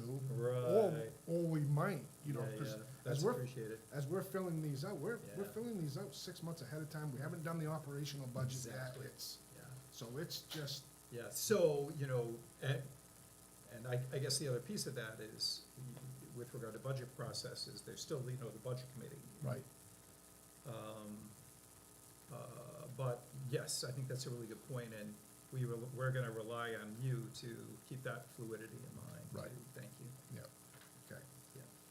All right, so the next project is the FD CAD dispatch. And I think we were looking for, because, you know, this is kind of new for us, if you could tell, you know, just explain the project to us. and what you currently have in place.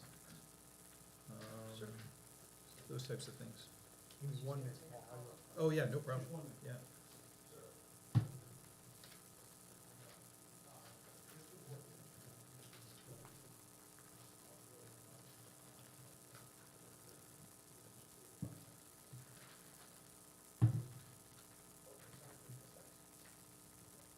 Thank you, I apologize. Oh, no I'm trying to problem. Yeah. Figure out what guys are doing across town and whatnot.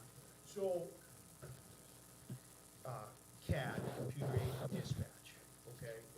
What this is, what this would afford us, the 25,000, is purchasing 3 tough books with a stand and sort of a Wi-Fi that goes with it, so that we can talk to dispatch remotely without a radio. Currently, how it works is, and I'll answer the first 3 questions with this explanation. We get toned out, you heard us go to a car wreck. And then you get in the truck and you get on a radio, yeah, we're responding, yeah, we're on scene, this is what we need. But there's no information updates in between. Dispatch, because of Scanner World, can't give you all the information, can't give you names over the radio, can't give you pertinent information. Recently, some of you may know, we went to Lewiston last week. There's certain life-saving, important updates that they don't give over the radio. I see. We have no way of knowing without these computer-aided dispatch, without a tough book in the trucks. We have no updates. We're actually driving blind. Recently, we've been to a murder, suicide, gun violence in Lisbon. I was on that. I did go to Lewiston. So what happens is, we get back to the station, we actually have to go on our computer, on Outlook email, and then print all the dispatcher notes and times. That's how we get our times to finish our reports, whether it's a medical or fire. So I pulled, and it just so happens to be 10 pages from Lewiston the other night, but I highlighted a couple of things that are life safety that we're missing. We're just not getting it. Again, 10 pages there, narrative, all victims transported, a narrative where the command post is. None of these are being updated. These are dispatcher notes on the computer screen, and they don't have time to give 25 units all the information. Is this what the dispatcher is entering into the computer? Yes, and it's what the sheriff office and all the police cars have, that little top book right there. That's what they're looking at. We don't have it So yet. this is kind of the dispatcher's record of the Yeah, communication? not only record, notes, some of it can be a HIPAA violation if it was given over the air. Some of it can be to a bad guy, you don't want people listening on scanners, exactly. Yeah. So just like the police see everything that's going on, we would also like to see that, but we can't currently. This says Mid-Coast will be accepting patients. Having again, this is one example, I'll give you more. Knowing which hospitals at that time were accepting patients, important to know. But they don't have time to tell the 15 ambulances on the road and the fire trucks and everything else. Reports of active shooter at the Walmart Distribution Center. We were dispatched there, your Durham Rescue, I was on it, we were heading there. Be nice to know that there was a report. And I'm not being funny, but No, this is sure. really just the case of what we're dealing with. Lewiston Command Post about the possible shooters at the Rusty Lantern. I mean, there was updates along the way. Same thing, again, we got toned a mutual aid rescue last month from Lisbon Main Street. The fire department was yelling on the radio. We were responding, it happened to be myself and others, to a person down, a man down. Well, we didn't know, again, it's in the notes, but we don't get that until you download email, that was gun violence with guns on scene with multiple patients. We transported somebody out of there, but we didn't know what we were going into. Yeah. And this is more often than not, you're talking domestic violence, violence with, weapons. This is just really standard in the industry for police. The other caveat of this is Androscoggin County Dispatch, who we go through and contract with, they're upgrading to the tune of millions for their software, so it'll be real time. We just need to see it. So this project currently will give us three full units, that would be the truck I drive, the utility, the rapid response vehicle, the rescue, and probably our mutual aid pumper truck, which is engine 22. Because we don't even, without multiple radios and trying to listen, we went to Lisbon last Sunday on a structure fire. We don't know who's going, we don't know what they're requesting, except if it's on the radio. But dispatcher notes will tell you the size of the building, they'll tell you if occupants are in or out. You know, it's, I apologize, we don't get enough out on Facebook what we do, but we went to a structure fire at the Get and Go, I think Saturday night, and, you know, those notes that the dispatcher has will say, this building is 60 by 40, and the gas is shut off is in the back. So when you have a pre-plan, all that information is there. We don't get to see, so we're actually going into a blind handicap. And would it also give you information, for example, on a structure fire regarding, like, if there's a water shuttle? Like Yes. where that takes place, where they need to go, what the route is for the water shuttle? Yeah, it'll give you GPS, turn by turn, it gives you more than just dispatcher notes. It's because of the Wi-Fi, you can start bringing up hazardous materials, you can do other things besides, you know, just your phone. And the other example you bring up is like the Meadow Street fire that we had July 15th. Dispatch was, on a third alarm, was so inundated, they lost track of which tanker trucks they requested, and I couldn't see who was coming. Now, this computer would just say, oh, you know what, the Yarmouth signed it on, Pownell signed it on, we're getting one from Thomas. You know, I could at least see who's coming and whether we add another alarm or cancel. So it really is standard in the industry. We're looking at a multi-year rollout. I thought, you asked for revenue streams, you know, there was money left over in ARPA. Again, I think that's the board and, you know, the town, but you asked, you know, for a possible revenue stream. This is a smaller rollout. But it is important. The other thing it actually does is it gets us off the radio. I can literally touch a button and put us on scene. I can touch a button and clear the scene. So when there is a hot call, which recently there's been plenty of, we don't have to get on the radio. We don't have to command that time. Yeah. And I'll just ask that people chime in with regard to, you know, your questions here. I did write down answers to all of them. So I thought, you know, the first three is certainly explaining. Yeah, that was very sort of what it helpful, is. thank you. Currently, what we have in place is a radio and email.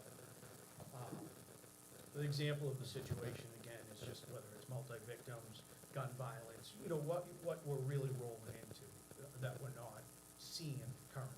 Yeah, now, what do you find with regard to other communities? So I assume Lisbon's probably already doing this. I know And Freeport has it in every truck. Freeport. I provided our 25 dry hydrants to Freeport, Yeah, and they can pull it up and they can expand it, yeah. and they don't have to ask the incident commander or the chief where the nearest hydrant is, it's already loaded for them. I'm pretty sure New Gloucester. Yeah, so it's the same thing, it's starting to roll out, Hmm. again, as a standard in the industry. It only helps, it's only, you know, time sensitive, time saving, some of this is a safety issue when you're on the rescue. Will it upgrade all units? Currently, that's 3, we have 7 sort of units, but that'll upgrade the first 3, and then we can tweak it from there, whether we do the next year would be the next 3 or 4 trucks. Reoccurring costs, like subscription for the service? So, we already have Wi-Fi on some of the vehicles, like the rescue, so there is a reoccurring cost, but that would be absorbed, line item budgetarily. So just the Wi-Fi? Correct. Yeah, okay. Correct. The software, all that'll be provided by county dispatch, so that'll Okay. already be integrated. We Wow. just need a way to see it. We almost need the hardware, if you will, to Uh-huh. see it. And then, you know, the positives of, like I said, hazmat, pre-plans, we can load things in ourselves, the dry hydrant locations, we can do all that ourselves. So this is really just for the tough books? Yeah, tough books, mounting, Yeah, you know, yeah. the stands alone Right. are almost custom. I get it. Because they have to be, you know, in between airbags, rollover protected, they have to be mounted specifically. That's not something that we do, we have them professionally done. We did look up a price, that's where we got that 24,000, roughly 500, is a local company that that'll do it. Again, just the hardware, so not really any of the software.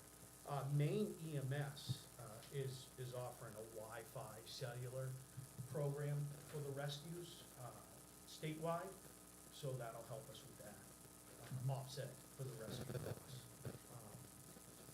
And what about the county contract? You mentioned something in your description about upgrades through our county contract? Yeah, so they're actually upgrading their whole software program. Yeah. From when they take a phone call, a CPAP, their dispatch console, all the way, all their software, some radios, that type of stuff. So, they'll be able to garner more information, and they'll be able to send more information. We just need to see it. So they're gonna be the ones that are gonna perpetually upgrade your software as it goes Yes. along. So as they have upgrades, and Correct. they'll just push them down to you, Correct. down to your hardware. Yeah, we just need a way to see it, which we currently don't. Yeah. And these are powered, they come powered, they run right into the battery, so they're always have power capability. And then you can run phones, you can run other products off them. They typically last as long as maybe a laptop.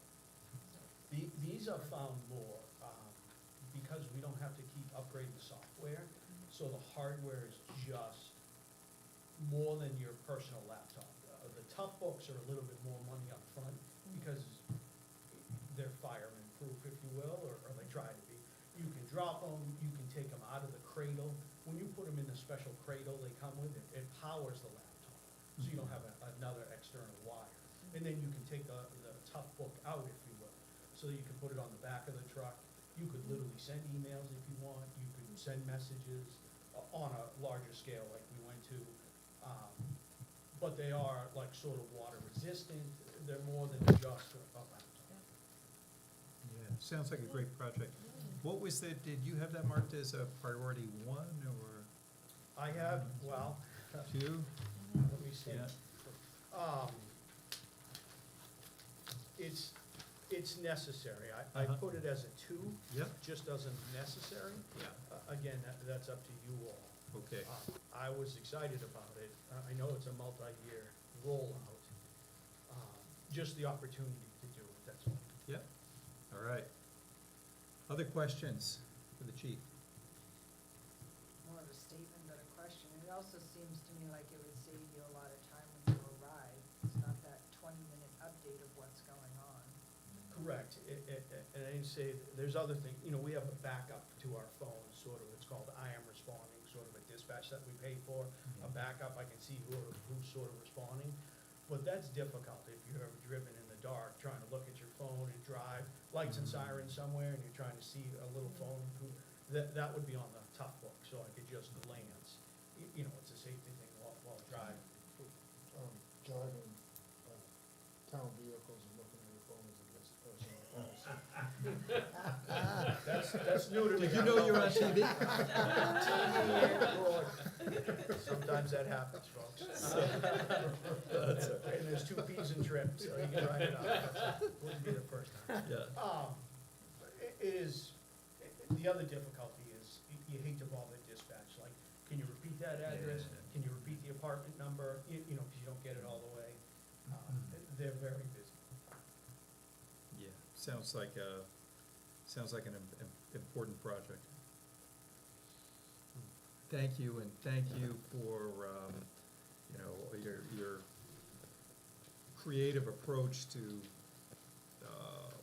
your future equipment schedule and, not just thinking about needs, but how to get there in a way that it, matches some of our capacity here in the town. That's really a wonderful thing, thank you. I appreciate that. Anything else? I apologize. Appreciate the time. All right, I Yeah. think that's it. I'll just make one quick Oh, sure. statement from a budget committee point of view. If I remember correctly, when the budget committee gets their packets, we get your guys' request. So this is what we get. There's no narrative behind it, there's no nothing. I enjoyed reading the church one, because it gave a lot of background, it gave a Oh, lot of yeah, yeah, narrative, yeah, it gave yeah, a lot of history. Yeah. And I think that gets lost in this telephone game, and that's one of the reasons why you guys constantly feel like you're running up against a brick wall, is because you're having to repeat yourself several times and you forget to mention something.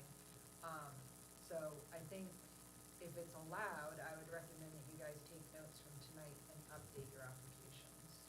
I think that is a really good point, and I know what I've seen in other towns that I've found really helpful is, if there are changes to the application, then they're updated, and, you know, we do this kind of very short process, but that those updated applications are, you know, shared with the committee members, you know, at some point.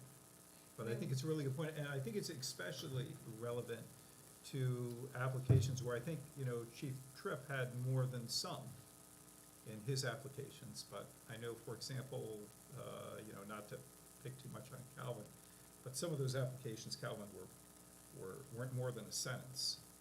And the challenge there is exactly, what she said is that, you know, we have to be in a position to be able to, the committee members, and especially me sometimes as chair, to defend some of these applications. And if we don't have very much information on there, it's gonna be hard to do. Speaking for me, but we appreciate the question, so it is a give and take process. Yeah, I exactly. don't wanna Yeah. put too much on there and bore you or overload with technology. Yeah. Right. And then when you give us those questions, we can go back and prepare for tonight, you know, to give a full presentation. And So- I'm not so it saying helps. maybe Yeah. update the application, Sure. but I think the packet that gets to the budget, the Okay. packet that gets to the townspeople. I mean, I'm new to this committee, and I kind of did a practice of answering the ratings based on the application. And I even said to Paul, I'm like, is it my job to go through the capital plan and get this answer? Because, you know, as The a. comp plan. The comp plan, you Yeah. know, I mean, as a voter and a taxpayer and things like that, I don't have time, Sure. you know, like I signed up for this, and that's why I asked, is it my job? If I signed up for it, I'll do it. But as a taxpayer, it's not my job to convince me for you.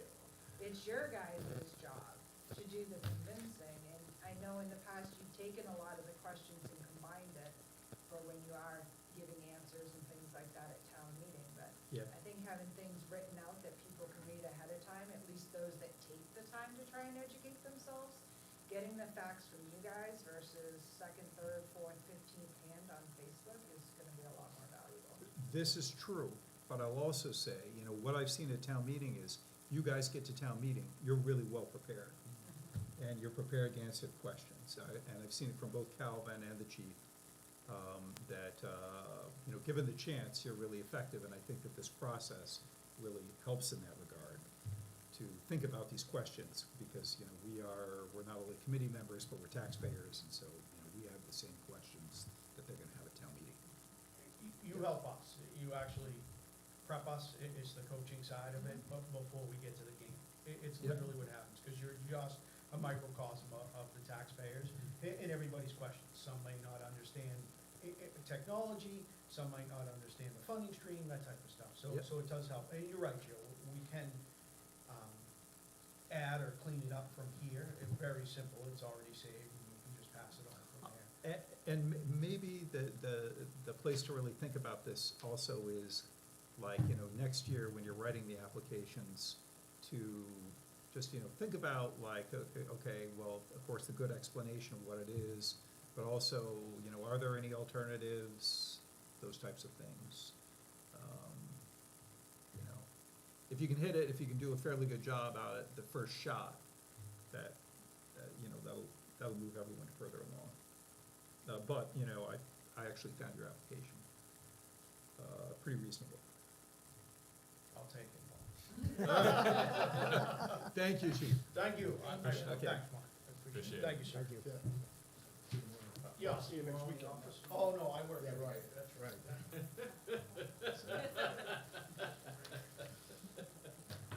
Calvin, I warned him up for you, okay? Good luck. Okay, all right, Calvin, welcome. Thank you. All right. So, let's get right down to it. The commissioner pickup is your first application. Yes. So, and what I do every year is, people send me their questions, I try to summarize them, and I put them all here together. Would you like to start just with, I thought this was an interesting question. Why does the Public Works Director need a pickup truck? So it seems like a good part, that sounds like something that needs to be addressed, and I know you can address it. Well, So- I've actually been stumbling over that, I don't even know how to answer that question. I was- Why not a Fiat 500? Well, so, every department head, every public works director has a truck, else I would be, I don't know how I would get around to, respond to road emergencies or black ice or. What do you use the truck for? I mean, you plow with it. plow. I see you. It plows steady. Okay, it plows steady. Yeah, and, Well, he's checking roads. and- Barrier, signs, Oh, if you need to close a road, yeah, it's Put the signs in the it's back. usually the first one out there, so. you take the tools, probably take tools to the Yeah. site if you got a Yeah. crew working. Yeah, that's how I get around to work on getting the roads done, getting pricing for next year, measuring, I have a measuring device in there that measures all the roads and breaks it Uh-huh. into segments. So I think that one should be, What- Can we ask questions too? Yeah, of course. Yeah. What would he do if he didn't have a truck? Well, I that's a think good part of question. the question is, he joked, but, Right. why a truck? Why not a car? oh, no, Oh. no, this thing plows, this thing plows a lot of snow. Well, So- and I get that's, there's the again, answer. Yeah. it might Quad seem rocker. like a simple question to you, but Yeah. it's not necessarily an obvious answer to everyone else. What are you plowing with? Intersections? Intersections, some Parking lots. subdivision roads, wherever we Subdivision get roads. behind, if we get behind on a Yeah. hill or we're having trouble, but it's putting out fires, and I'm checking Yeah. everybody's route.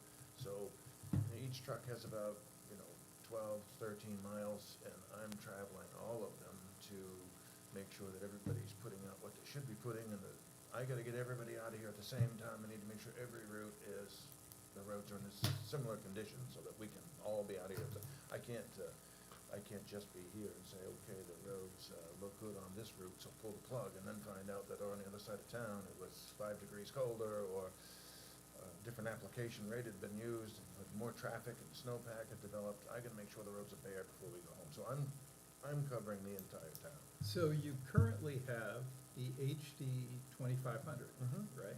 Yep. What are you asking for? I know you're asking for, I think, $87,000 or Yep. $88,000, but what is that? That's truck? same thing, 2,500. Okay, So, Is it a diesel? yes, which, the current truck is gas. It should have been diesel from the beginning.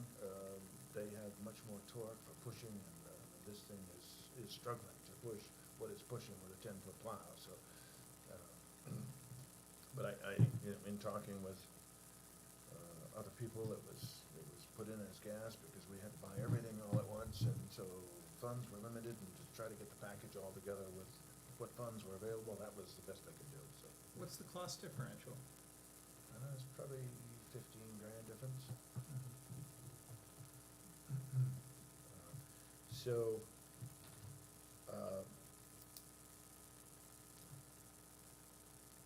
yeah, so I know there was there was a question about leasing. I think in the current market, leasing is probably not a good option. It'd be very expensive.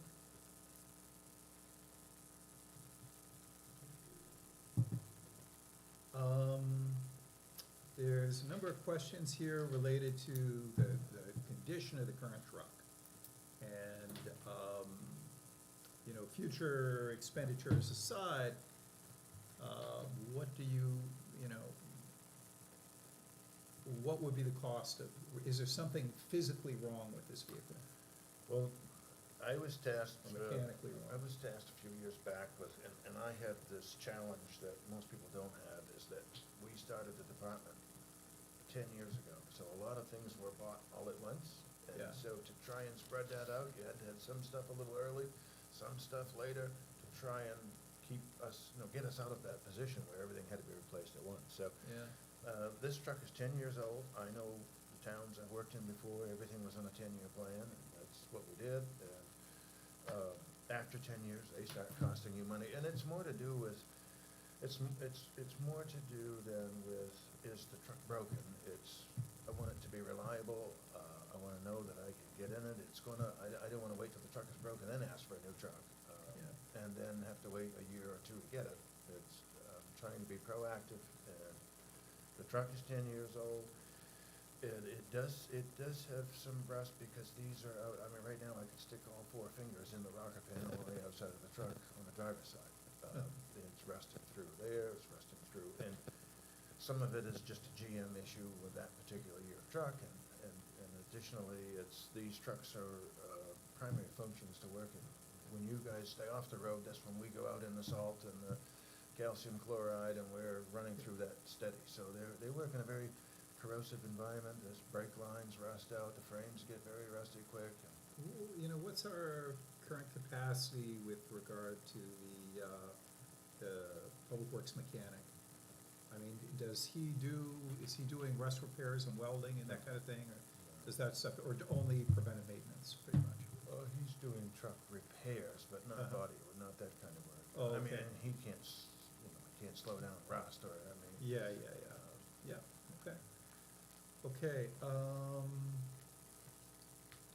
I think too, when you're looking at replacing vehicles, it's really a philosophical difference on how you wanna do it, because if he's gonna trade that truck in at 10 years, he may get Yeah. 18,000 buy-in. If he waits, he may only get 8,000 trade-in. 2 years later, the truck is even more, the interest rates could be higher, so it really is on, Well, these are the numbers in. so that said, that's a really good point. So this truck, we're not keeping this truck Right. for like, I remember, I think it was a couple of years ago, we were looking for a parts runner. Well. So this isn't the parts runner, Oh. this is going to be traded in. Yes. Okay.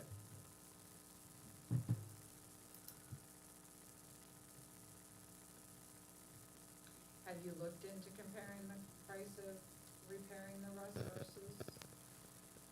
Yeah, no, I guess I would say no. I could probably get the rust repaired for probably $2,000, $3,000, $4,000, somewhere in that range. For the current visible all around the rear wheel well now is, so probably more, because they'd end up having to paint the truck. Around the entire wheel well is all bubbling rust. So, I mean, we went to an event yesterday, a training, and Public Works, all the Public Works trucks were there, and I came out and looking at all these new trucks, and we got to mine, and it was like, Jesus, I think, that doesn't look so good sitting here, but, so I'm thinking that, and I mean, I'm not about competing with the Joneses by any means, but I think that the truck is due. And another thing to consider by prolonging it, if you wait till 2026, it's competing with a $250,000. Yeah.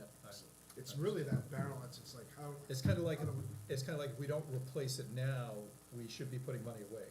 Exactly. Yes. That's exactly right. All right. That might be another thing to consider in later digest after the operations budget goes through, and we figure out what's going on, you figure out what's going on in the warrant. Okay.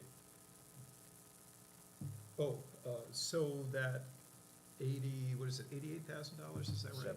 77. 87, does that factor in the trade-in, what you anticipate No. getting for No. trade-in? No, that was what I was discussing earlier with Mark today. It's like, should we be factoring that? We never have on the CIP. Uh-huh. So But there may be some value in this case, given that the truck is, Yeah.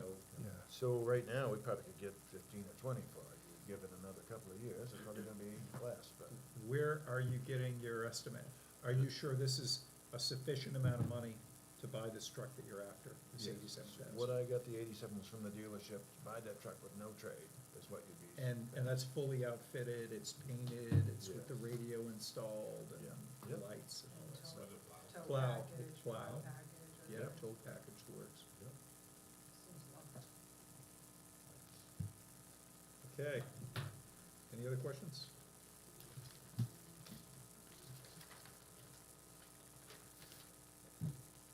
Okay, what will you do if this isn't approved? So I guess, you know, that's kinda obvious, I would think. I'll keep trying. I'll keep coming to work. Oh, that's good of you. Okay. I think, I think it is helpful, even if you're just not getting an official estimate, but,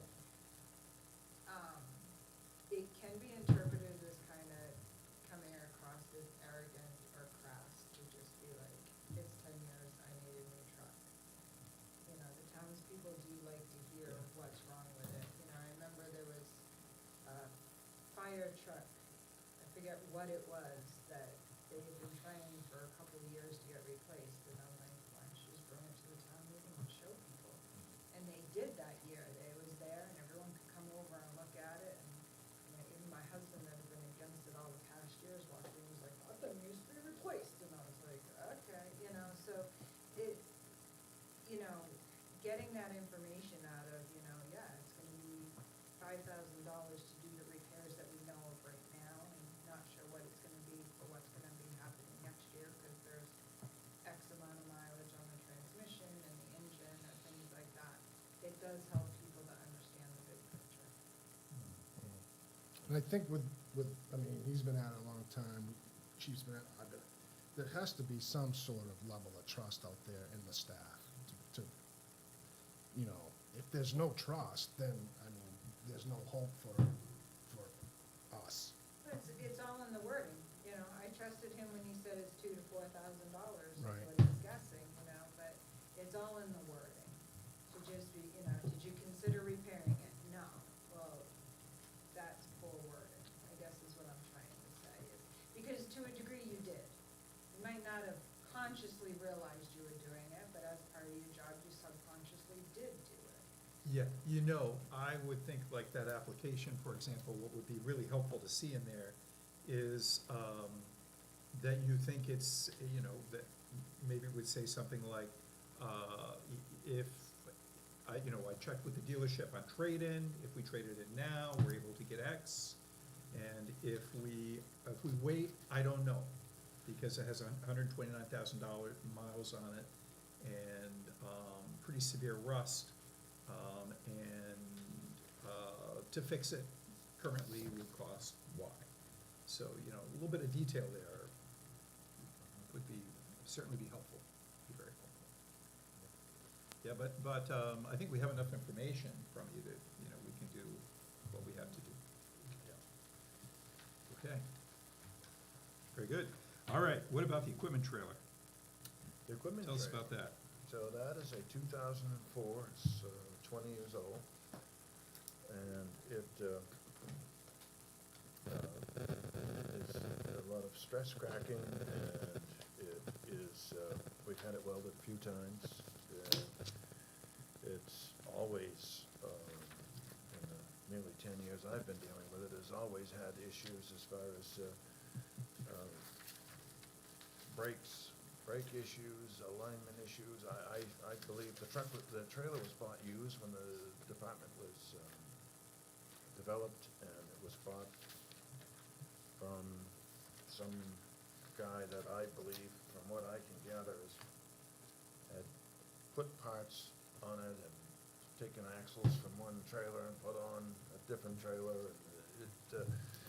It's very difficult to keep this thing, the brakes are always locking up on it, seizing up. I sensed in the questions that there might have been some confusion with regard to what in this case an equipment trailer is. Because an equipment trailer can be like an enclosed trailer that, you know, you keep like small tools and equipment in. Or, and I'm assuming that in this case what this is, it probably carries an excavator, Mhm. is that right? Yeah, carries So it's excavator, flatbed loader, and the, with ramps. yeah, mean, Yeah. we even use it to haul trucks to the What, repair shop, so. what do you pull it with? A regular wheeler, tandem axle, the big plow. Oh, okay, yeah, yeah, okay. I think what might be helpful moving forward is we'll snap a picture of the piece of equipment and we can include it Oh, with yeah, the yeah, that would application. be really neat, yeah.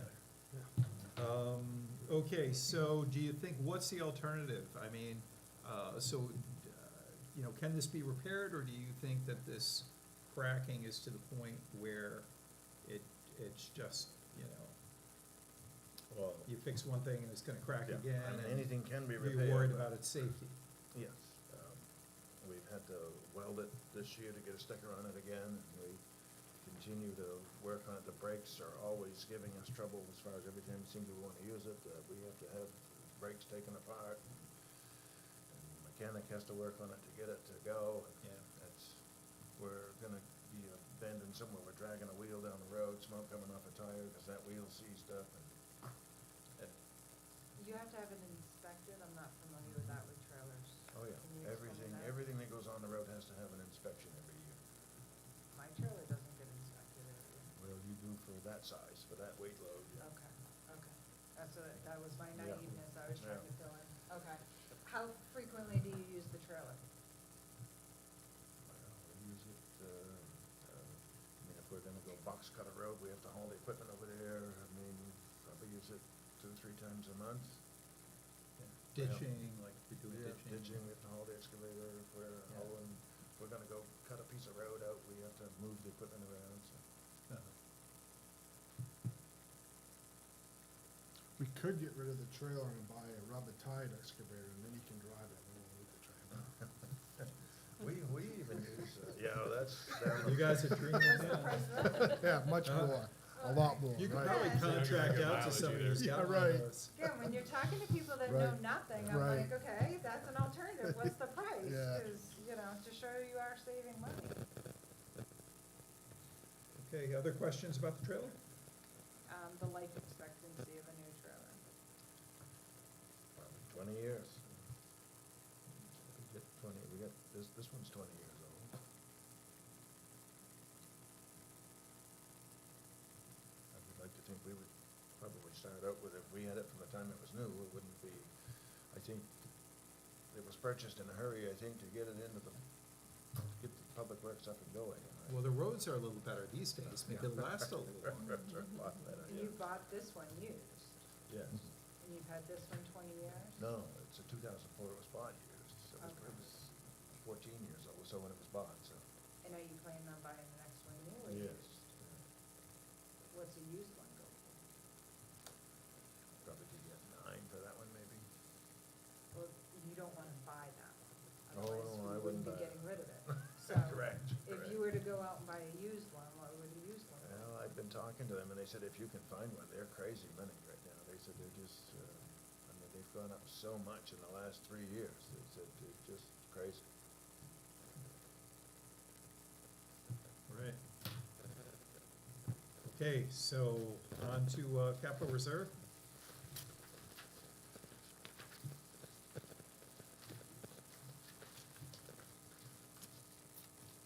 All right. So the first question is, do you feel that the current reserve request is sufficient to fund your vehicle replacement needs over the 10-year horizon that you have in your schedule?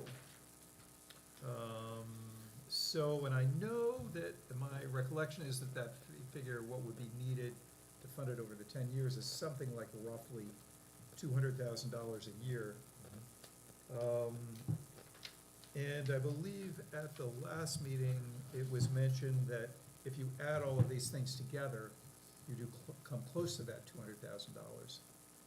But if I remember correctly, doesn't the pickup, aren't you asking for the pickup to come out of reserve? Yes. Yeah, so it's not really $200,000 because if you take all his applications together, he's only looking to raise, I can't recall, it, 13 grand. It's Well, 87,000 is 13 the pickup truck, and you're only putting 100 in. You're only yeah, saving 113, looking to raise the reserve and, whatever the trailer, maybe, if you're raising the trailer, yeah. So, I think the question is it enough? No, I don't think so. I think we demonstrated that earlier, that that's, you know, how much, I know in the past I've mentioned putting in higher amounts and I've been told by the board, good luck. Uh-huh. So I don't know how we get there, other than educate the public as to, Yeah. I think once everybody sees the plan, like Mark can work on that, Right. that'll help, but. Yeah, because I seem to recall last year you asked for 100, and, the budget committee lowered that to 50, and 50 is what passed at town meeting. Yeah, Yeah. and prior to that, we had COVID, things got cut, and so Exactly, it just keeps. exactly. Yeah, I guess, I certainly appreciate this approach that Mark mentioned about kind of the ramping up. But, we've been ramping up for a long time. It seems to me that, it makes some sense to ask for what you need, Mhm. in my opinion at least. I don't know how the other committee members do. What you think you need. Yeah, and, maybe even if you were asking for 150 or 175, Yeah. and you were saying, look what I've got coming. Look what we've got coming in 3 years. We've got a new piece of equipment every year. That would be a wake-up call versus, here's Calvin asking for his 100.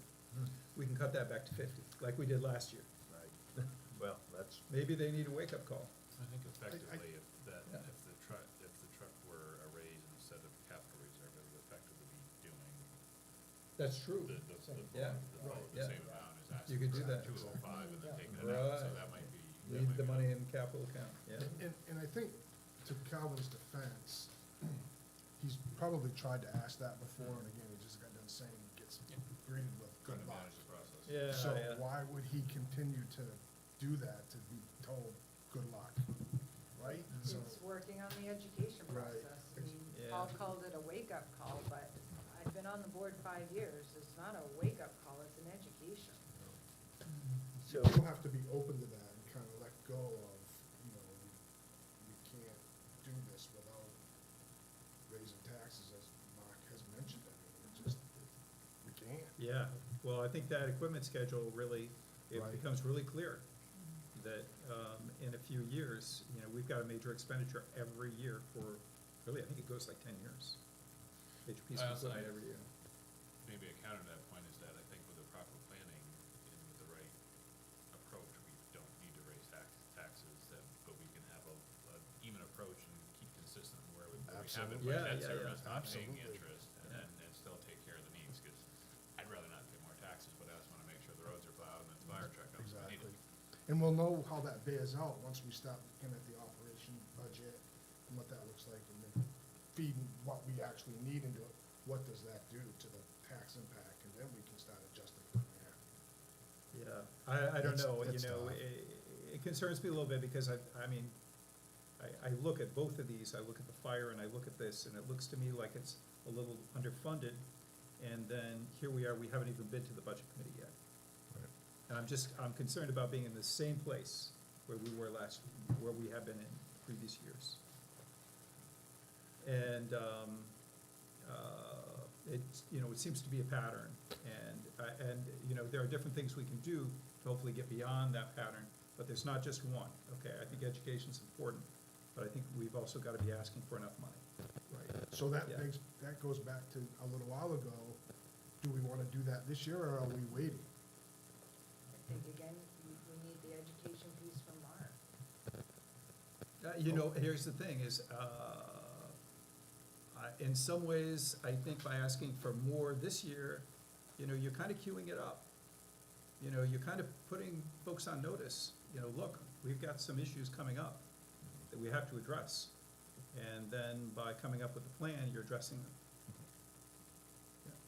so one of the reasons, the main reason I asked for the money out of capital is that if I order the truck, by the time we go to town meeting, it gets approved in June, I and see. if the truck doesn't come in till the following year, Yeah. the capital carries over, and, the other money, I believe, would disappear at the end of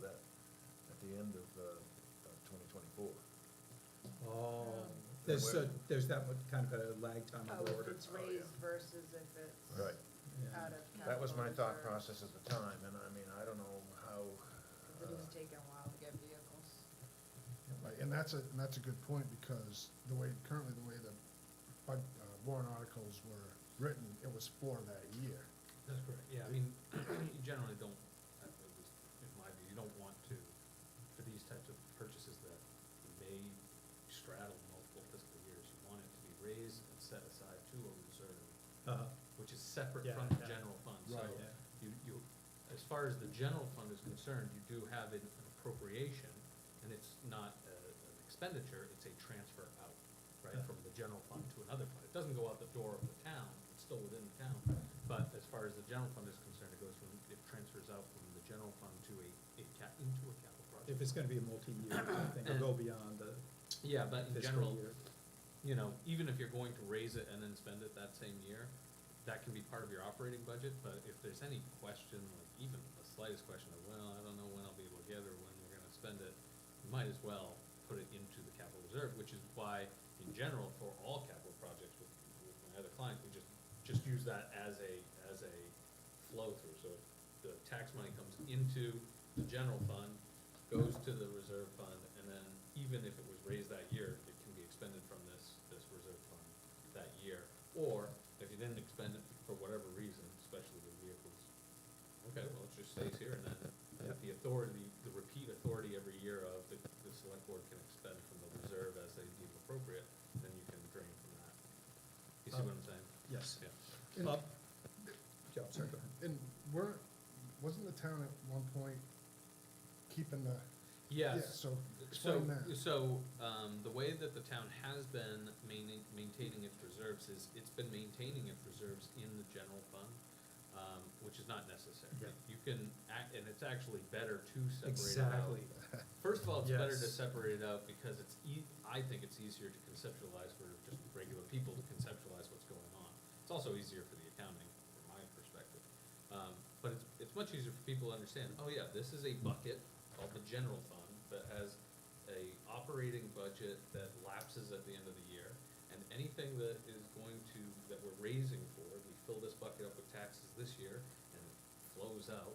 Anything that we're gonna expend next year or in some future year, but we don't flow out the door of the town, we just simply dump it from this bucket into this bucket, and this bucket we can spend whenever we need to. Harder to get a balance on that undesignated fund if you have them all together, lumped Say again? together. Harder to get a balance on that general fund if you have them all lumped together. The undesignated fund, you mean? Yes, exactly, because then, or what you have for cash reserves to spend. Right.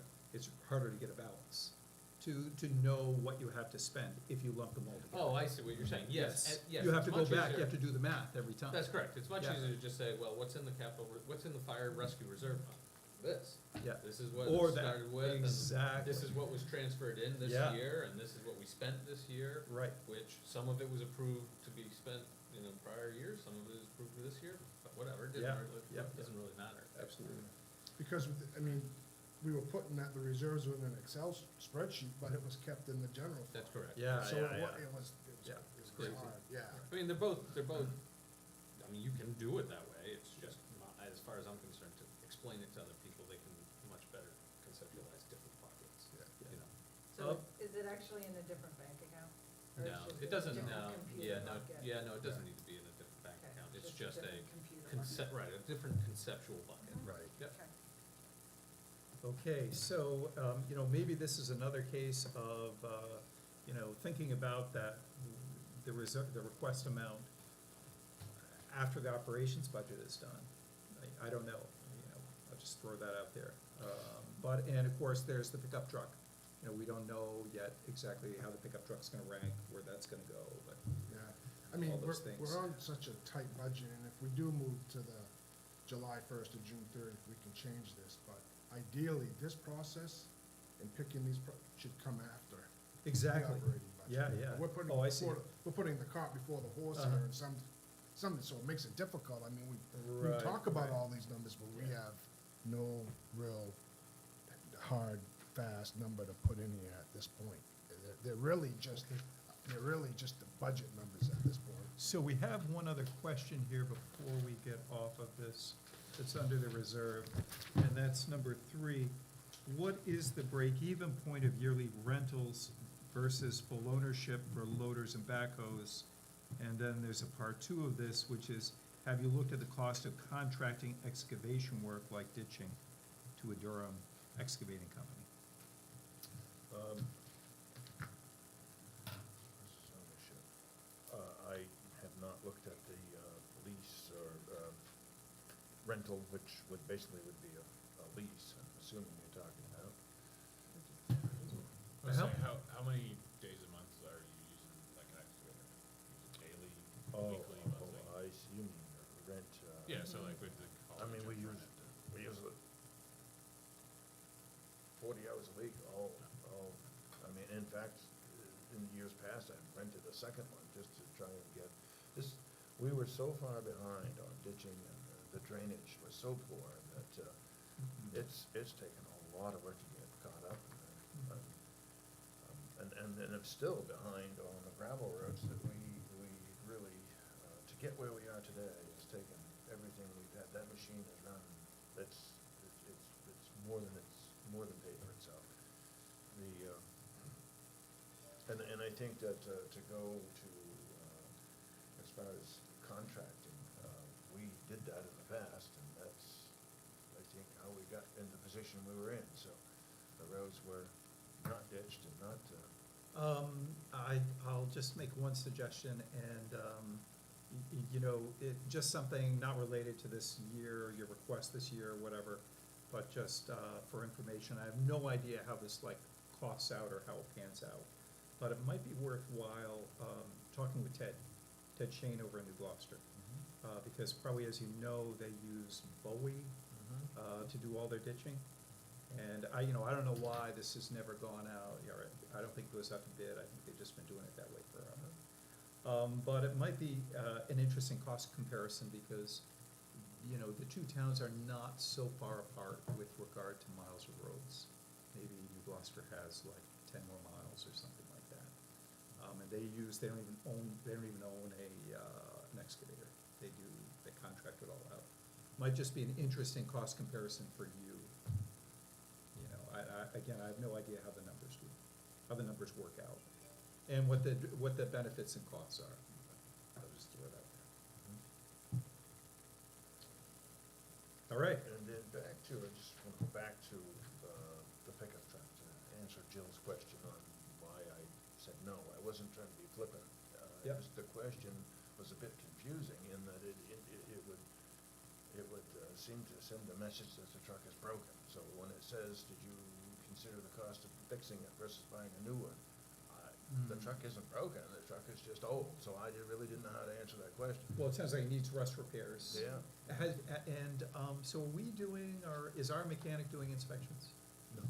Okay, we're taking them, like, where would you take that truck for It's inspection? down the Mid-Coast truck repair.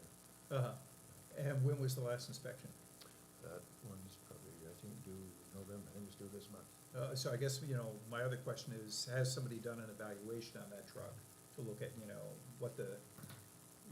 are there unseen things like, I don't know, cab corners or floorboards or whatever, or even frame sections? You wouldn't think that'd be the case in a 10-year-old truck, but, you are using it in a high, Corrosive environment. corrosive environment, yeah. So, Yeah. yep. All right. Okay, so, I think, any other questions for Calvin? All right, thank you, Calvin. Yeah, we appreciate it, and, you guys do a really nice job on the ditching. That's what we do. Yeah, it's really, it's important. Okay, all right, thanks. Thanks, Colin. And of course, winter roads and everything you do. Thank you. It's appreciated. All right, so the next department we have is, the next application is the revow reserve, which is under assessing. And the first question, and I'm assuming since we don't have Donna here, and you've been representing this application, that you're ready for our questions, Jerry. I'll do the best I can. Yeah, okay, well, I'm just gonna hand it over to you. Okay, so the current ratio right now is 67%. Okay. The penalty for not doing reevaluations for over a long period of time is that the penalties is tree growth reimbursement and veterans reimbursement. What does that mean? It means that they won't get reimbursed, they won't qualify, the state will pull it until we do our reevaluation, so they won't get the benefit of So that. the taxpayer won't, or Right, town right. doesn't get reimbursed? The people that, well, it goes through the town, they won't get the credit for the tree growth and veterans. They'll pay more taxes because of that. So what about the town and homestead? Because I thought that the town gets reimbursed at a different rate. Yeah, no, it doesn't really affect the homestead. No? No, that's what Donna, now, I've called Okay. up Donna and prepped for these questions, so we can bring her in to. Okay, yeah. If you want. No, it's, okay.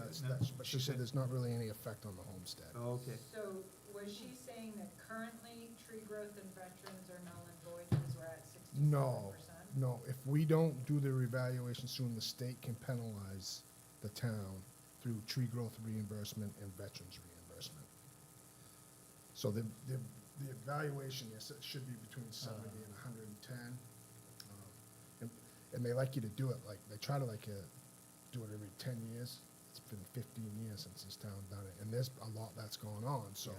this addresses the fairness to all the other taxpayers that are getting fully taxed on any renovations that they have done on new ones, where during COVID, there was a lot of stuff going on, and maybe they filled out a permit, maybe they didn't. We don't know until we do Yeah. the full Yeah. reevaluation. So when I started here, that was one of the first things. Donna come into my office and said, we need to do a reevaluation, so I'm following her expertise in on that, Yeah. just letting you know, yeah. Yeah, And there's other towns, and what drives some of this is during this pandemic, when they're selling houses for $100,000 more than they're worth, that drives that up. Joe and I went to a meeting the other day in North Yarmouth, is the exact same, so a lot of towns are facing this problem right now because of that, because of the inflation that we have gone through. So it's a real issue, which gets to the next question, which drives up the demand for reevaluations.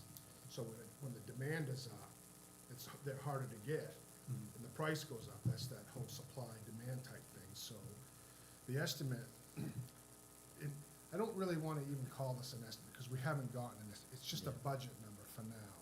So we've put 60 in at one point. We're asking for another 60, so that's at 120. So I've given the RFP, it's ready to go to Donna. She'll view it on Monday, and we'll try to look at it, and soon it's gonna get packaged up, it's gonna go out. Then we'll have a real estimate on what they can do the town for. where does the 180 come from? Just Donna thinking, this is what we've seen in the past, and. Given the size of the town? Do you Just- know, is this like, so this is like a full reval? This is a full They reval. asked to go inside the house? Yes. Uh, Absolutely. Yeah. So, and we just don't know. It's hard to nail down prices, without going out to bid, so. At one point, there was supposed to be a market adjustment, but it just didn't get done. Yeah, actually, I don't think you have to convince us. Yeah. Because we've already highly ranked the market adjustment 2 or 3 years in a row. Yeah, And then it just never happened because of COVID and the craziness of the market. right, And then I think Donna finally came to the conclusion of, what we need Right. to do, we'll read that. right. And, to a reevaluate, there really are no alternatives. I mean, a market adjustment is an alternative when you're not Yeah. 15 years out. So, Yeah, you know, okay. So, All right.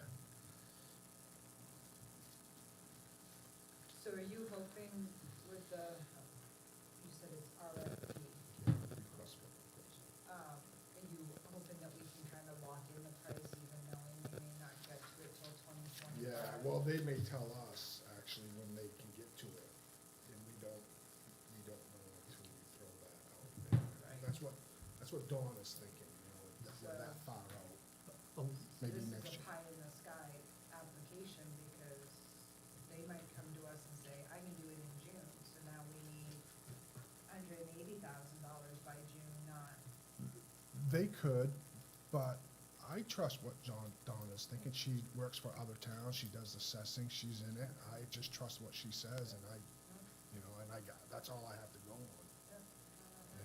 She doesn't do revals, her company doesn't do revals themselves. No, I mean, it's just her, right? Right, well, right, exactly. She wouldn't do it, because that's like the fox watching the hen house type. Oh, So she yeah, wants some, to- well, I know some companies do that, they I- advocate for it really hard. Right. The companies that have the assessing contracts, like in a town. Yeah, yeah. I don't think she would be in favor of that at all. Okay, yeah.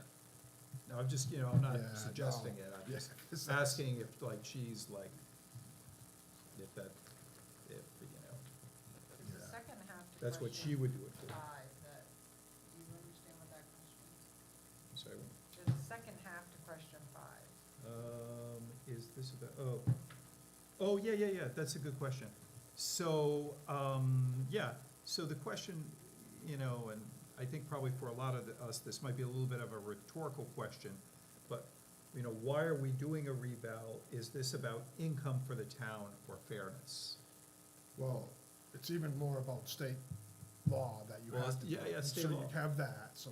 But there's fairness. Fairness Oh, is really, that's absolutely. really what a reval is Right, about, is That's what I was. as I that's what understand Just it sort is- of saying, you've had some Yeah. people over the course of the pandemic. They doing- may not be taxed They may fairly. not be taxed Yeah. on certain things that they've done. Yeah, Someone built a new garage and they're not being taxed on, it's not fair to the neighbor who has a garage that is being taxed. yeah. Some So it's people the- pay more, some people Some pay people, less. right, exactly.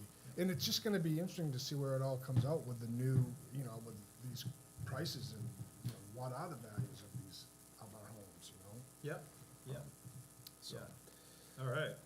and, yeah, it kind of is about income too, cause that's what pays for the services in the town, right? Well, it is, yes, right, absolutely, it is. My understanding is the tax base, that the income to the town doesn't change because it's a recalculation of the mill rate. Right. Yeah, to the exactly. property You value. can do that, but I don't know if y'all, paid attention to the Brunswicks. They did that same thing, and my taxes were gonna go up $1,200, so. Yeah, But that- theoretically- That's But that right. means some other property Yeah. went down. Right. Yeah, exactly. Theoretically, a Right. third is supposed to go up, a third is supposed to Yeah, go down, and a it- third is supposed that to is stay the not my same. bailiwick Yeah. at Right. all, so I don't, I Yeah. shouldn't speak out of turn. The amount of We- taxes that you raise is the same. It's the Right. same regardless, Right. exactly, yeah. It's Right. just It's how really it's just a it's fairness how question. it's allocated, Yeah. like, who am I pulling that money? Right. Right. All right, yeah, all good questions. Okay, so, on to the next one, Yeah, town office reconfig. yeah, so this was, when I was employed, this was one of the goals, I think Kevin had it up on the screen at town meeting to reconfigure the town office because we're running out of room Yeah, with employees. And so, the only place to reconfigure the town office is this room right here. There's nothing else to reconfigure. We could probably close one of the bathrooms, put an office in there. I don't think that's ideal. That's, I think the Fonz is in there. So really, it's really just dividing this room in half. It's literally just building a wall here, piggybacking off the electrical, put a couple boxes, sheet rock, get painted. It's a pretty simple reconfiguration. I don't have, there's really nothing else that we can reconfigure in this office other than this room. And this was a discussion that Kevin and I had too when I came on. How, what are you asking for money again? 15,000. And how do you? And that's just a budget number, Uh-huh. we did get a quote, we Oh, did from a get an contractor? estimate, yeah, we Uh-huh. did. And, we got a quote to move the fire, and it includes electricity, it includes everything that you have in there. Okay, So, that, again, it's a budget number, and, what about things like office furniture? yeah, we've got some office furnished, there might need to be some that have to be purchased, I don't, shouldn't be much. But includes lighting? But we'll include the Lighting. lights. It's really a wall that's getting built from where that clock is, we're gonna divide, it's gonna hug that window a little bit more. You kinda dive into there, there'll be a 3 foot fire door. What about heating? Heating, yeah, you got it right here. You got it, so are you gonna have a heater in each room? Yeah, There's a heater over here. Yep, Oh, okay. yeah, everything's good. It's all been, looked at. It's a pretty simple remodel, really. There's really not a lot to it. Yeah. Um, So. And in the security thing, yeah, there'd be a doorknob on the door and we'll lock it. Uh-huh. So sometimes when you do building upgrades, it triggers that you have to be ADA compliant. So is this gonna trigger the need to have to update anything for being ADA compliant? No, no, No upstairs, no No, stairs. literally, it's just a wall being built here with sheet rock on both sides. Maybe a little soundproof insulation, because I like to have some confidentiality when I'm talking to my employees, and there might be, and this side over here will still be a small conference room where people can do their absentee voting, or Alan sees a lot of folks too, and they like to come in. George sees a lot of folks. They like, so we still need to have a little conference area. This is really the best way to achieve that. Yeah. Okay. Let's see here. I can go right down through Yeah. these. Yeah, Um, Sure. Yeah, absolutely. So, yeah, by doing this, it's gonna shift people. Right now, we have a part-time employee that sits at a TV tray. That's his desk, or her desk for that matter. So by doing this and getting me out of one of those offices, it's gonna allow them to each have an ergonomical desk to sit at to do their work. Yeah. So it does provide a better ergonomic work environment for them. And yeah, it does include, because we're using them now, it's really just trying to get him or her out of that TV tray. But we have chairs, he's sitting in a chair now. But, these things here, this is another one of these things where it's nice to have in capital, unless I can put it in my operating. Because these things get chairs and desks, sometimes you need to get a new one, or computers, stuff like that, so. Like, we don't have computers and programs here, they last, for like 5, 6 years and they're outdated. We have nothing in place to automatically update those as we go. We just update them, so we're good for 5 or 6 years, but again, those are some of the things that we should probably put in our capital plan, because those are needs that we're gonna need. Bathroom upgrades, don't need no bath upgrades, but the electrical upgrades are included, because we're gonna need outlets on this wall. Will it affect the town office operation on a temporary basis? I hope not. When we replaced the furnace upstairs, they did that during off hours. So I'm hoping that, I'm not hoping that it'll be part of the bid that this gets done when we're not here working. So either at night, weekends. How old's this building? That's a good question. I don't know. Do you know, Joe? Early nineties. Early nineties, yeah, so you probably don't have to contend with the lead issue, but. Yeah. It's a really, I was in construction for 12 years. I probably got 50, 60 houses under my belt. This is just, They're gonna, this is child's play work. let the contractors. Yeah, I know, I understand. I was gonna say, are you putting in an estimate, is that what you're saying? Let the contractors. Right, I do it. know, but that's why there's like no sketch, because it's just a Yeah, simple. yeah, It's just a okay, simple yeah, fix. all right. Well, and so it sounds like it's better utilization of the space. Yeah, and it just, yes, Yeah. it does give us a little bit more, a lot more. So, could we talk a little bit about, other meetings, where meetings will be held? Of course, currently, so we're repurposing this space for staff, and now how the, meeting demand will be handled. So right now, in the meantime, for these, meetings, select board meetings, planning board, the stuff that we really like to stream live, Yeah. we can do at the fire station. Uh-huh. The Union Church Committee, for how long, the conservation, they can use the Eureka Center if they wanna use that for their meetings. There's been talk about a Eureka Center, making I guess a boardroom over there. I'm not real thrilled about that, but again, it's not my call, but I gotta tell you my opinion. I don't believe a community center is a place for a boardroom where official business is gonna take place because it gets rented out, like every Tuesday, they play cribbage. Now, I don't know if they go in there with coffee and cupcakes and all that, but if we have a meeting on a Tuesday, someone's gonna have to go over there and set up the room with tables and chairs so we can have a meeting. Most towns have a boardroom or a council room, and that's what I would like to see this town have, and not set up plastic chairs and tables to conduct a meeting at the Eureka Center. Who's doing our TV work, you know, our TV filming, where's that at? That's Devin, Okay, and right now it's in that back closet.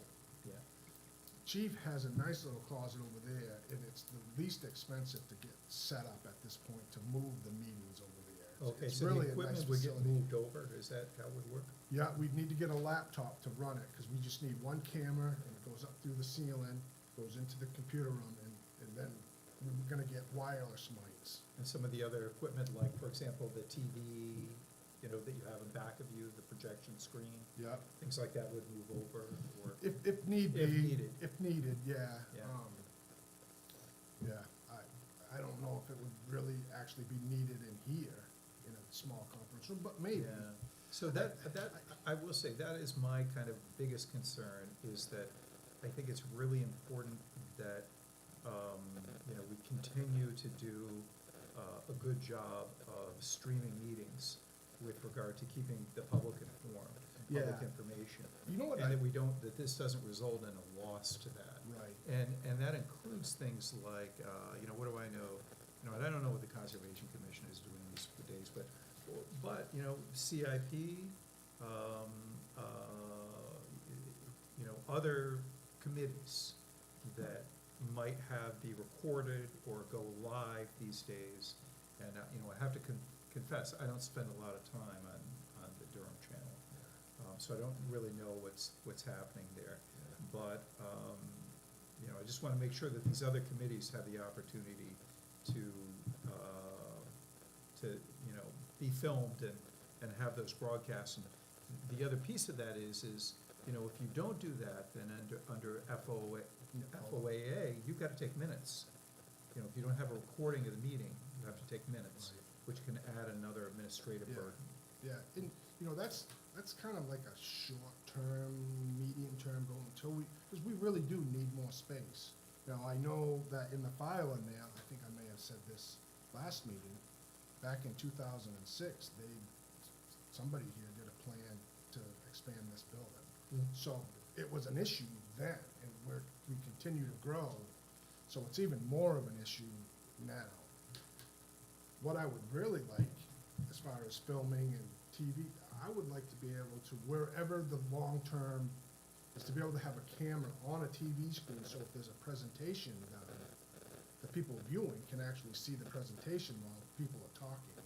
I mean, there's a lot we can do, it's just gonna take some time to get there. You need a That's all. devoted space to it. We do, Yeah. I do, I think. It's kind of like a meeting room, this is where all this equipment lives. and- Yeah, and, I mean, Yeah. Durham's a special place, it should have its own boardroom, like, it's like an Uh-huh. official boardroom, and I just Yeah. don't know if that, putting it in a community center that gets rented out to the Boy Scouts and Girl Scouts is the best idea, but that's just my opinion, and the town will have to decide which way they wanna go with that. All right. I think we're on question 5. Yeah. Question 5. No, it should not affect any insurance or employee safety rates. Will upgrades affect town office operation on a temporary basis? I'm gonna try to have it done while we're not working here. But if there's some disruptions, they'll be minor. Comprehensive plan, I don't think the comprehensive plan has anything to do with building a wall in this town office. I've looked at the comp plan, it's not like- It's not there's not a conflict with comprehensive. No, right, no, It's just good governance. right. Yeah. Yeah, security, so there'll be a lock on the door, that'll be secure, that I'll have the key to, and Can probably, you sleep through the window? sure, yeah. They're the same size windows as behind the glass that, we can use. So why did I request the money be raised instead of using the municipal capital fund? You know, that's a great question. You know, this I don't even really see as a capital request, but it, well, it is, but not like on a recurring basis. I mean, it's a one-time thing. You know, I would be okay just asking the select board for the 15 out of the municipal capital as it is and not raising it at all. I put it down because, well, we only have 90,000 in the municipal capital fund as it is. It's a small project. But I think didn't I put down opera for this? Yeah, so I'm looking at opera, so, How does it qualify? Or you verified that it qualifies? oh, absolutely, Okay. yeah. And, I mean, I guess going back to reserve versus raise is getting together with Mark, because. Right. You know, right now, everyone's like, yeah, there's no need for a reserve fund for the municipal, there's no plans, there's no buying a truck, there's no buying a Right. trailer, you know, but there is the building maintenance. And Exactly. then if we are truly looking to expand, there's that capital. which is Right. Right, the and there's huge- that meeting space, that Right. dedicated meeting space. Right. Right, Right. right. Yeah. It's an interesting way of addressing the problem because, you know, moving the meeting space somewhere else and fully utilizing this building. Because, you know, would be probably otherwise you would be looking at doing a major addition Right. to this building. And another reason why I like it too, and moving the meeting space over to the fire department, there's always somebody there, and there's been a lot of people that have keys to this town office, and that makes me a little bit uncomfortable because they need to get in to come to the meeting. Yeah. So that'd be less people needing keys to this All right. building. Okay, so where are we here? We had 11? 10, we are taking it, and again, I did take, I'm pretty involved with my department head, so before I even did this, the chief and I sat down, and I wanted to make sure that he was okay with this. You know, he has meetings over there, he has training, so it's Yeah. really nice, it's set up really good. Now, was it gonna put more work on his volunteers to maybe have to clean up a little bit more? Sure, it is, you know, but he's good about it. Yeah. Oh, did he just come in? I'll He did, quiet. Yeah. He said it's fine to Oh, have meetings at nothing, your nothing. place and park in front of the garage doors. So, We can move it, that's fine. Okay. All right, so 11. So I don't know, so I'm not sure, there might have been some confusion here. The reason for the scanner was to get the plans out of the office that they work in, because it was just clogging it all up. So to be able to, Good seeing ya. Nice to see you. You can't plan that, huh? No. Oh, might as well find out later.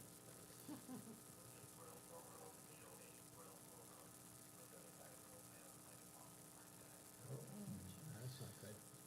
and so we need that storage room for storage. So the scanner was used to get all the plans out of the codes enforcement officer, because there's already 2 people using that 10 by 10 space. So I don't, Well, I know there was a lot of conversation about getting the paperwork that is in storage electronic. yeah, that would, you know, that might be a job for like an intern to come in and but they would have to like scan it in. and- Right. and It's we a could do huge that. job. It is a huge job. You know, I know when I was a state employee, the DOT hired a bunch of them, and they definitely went digital. They, you know, they have Like- the resources to do There's that. companies that will come in and do that too, Yeah. obviously for a cost. Right. Property jackets, you know, the Yeah. individual property jackets. But I mean, it's your building, I mean, you go take a look at the storage room now, and it's packed. It's Yeah. got files, property cards, we Ye- still need. You're always gonna need that space. Absolutely. What type of And if stupid it- internship would that be? Well, you know, right, they I'm do. going to my college, I'm getting a Yeah, degree in Right, business. All right, what's your internship? That's it. I scan stuff. Scan. That is your education, my friend. Welcome to welcome to the real world, buddy. Get to it. Number 12 is a good question too, and given the time that I got this question, and the time that I'm trying to answer it is a little tight, but just for an idea, throwing it out. If it was a 30 by 30 addition, and it was, $200 a square foot, so that's 900 times 200, you're looking at 180,000. That, and I'm just completely guessing that, the square foot cost of building these days is 200. I can find that out, and I think that's a good, I think this is a good discussion to move forward. I think this is a bigger discussion moving to kind of add on to get that meeting space that we need, but it's a great, it's a great, good question. Okay, and I think we already answered 13. I think you already Yeah. answered that. Yeah. All right.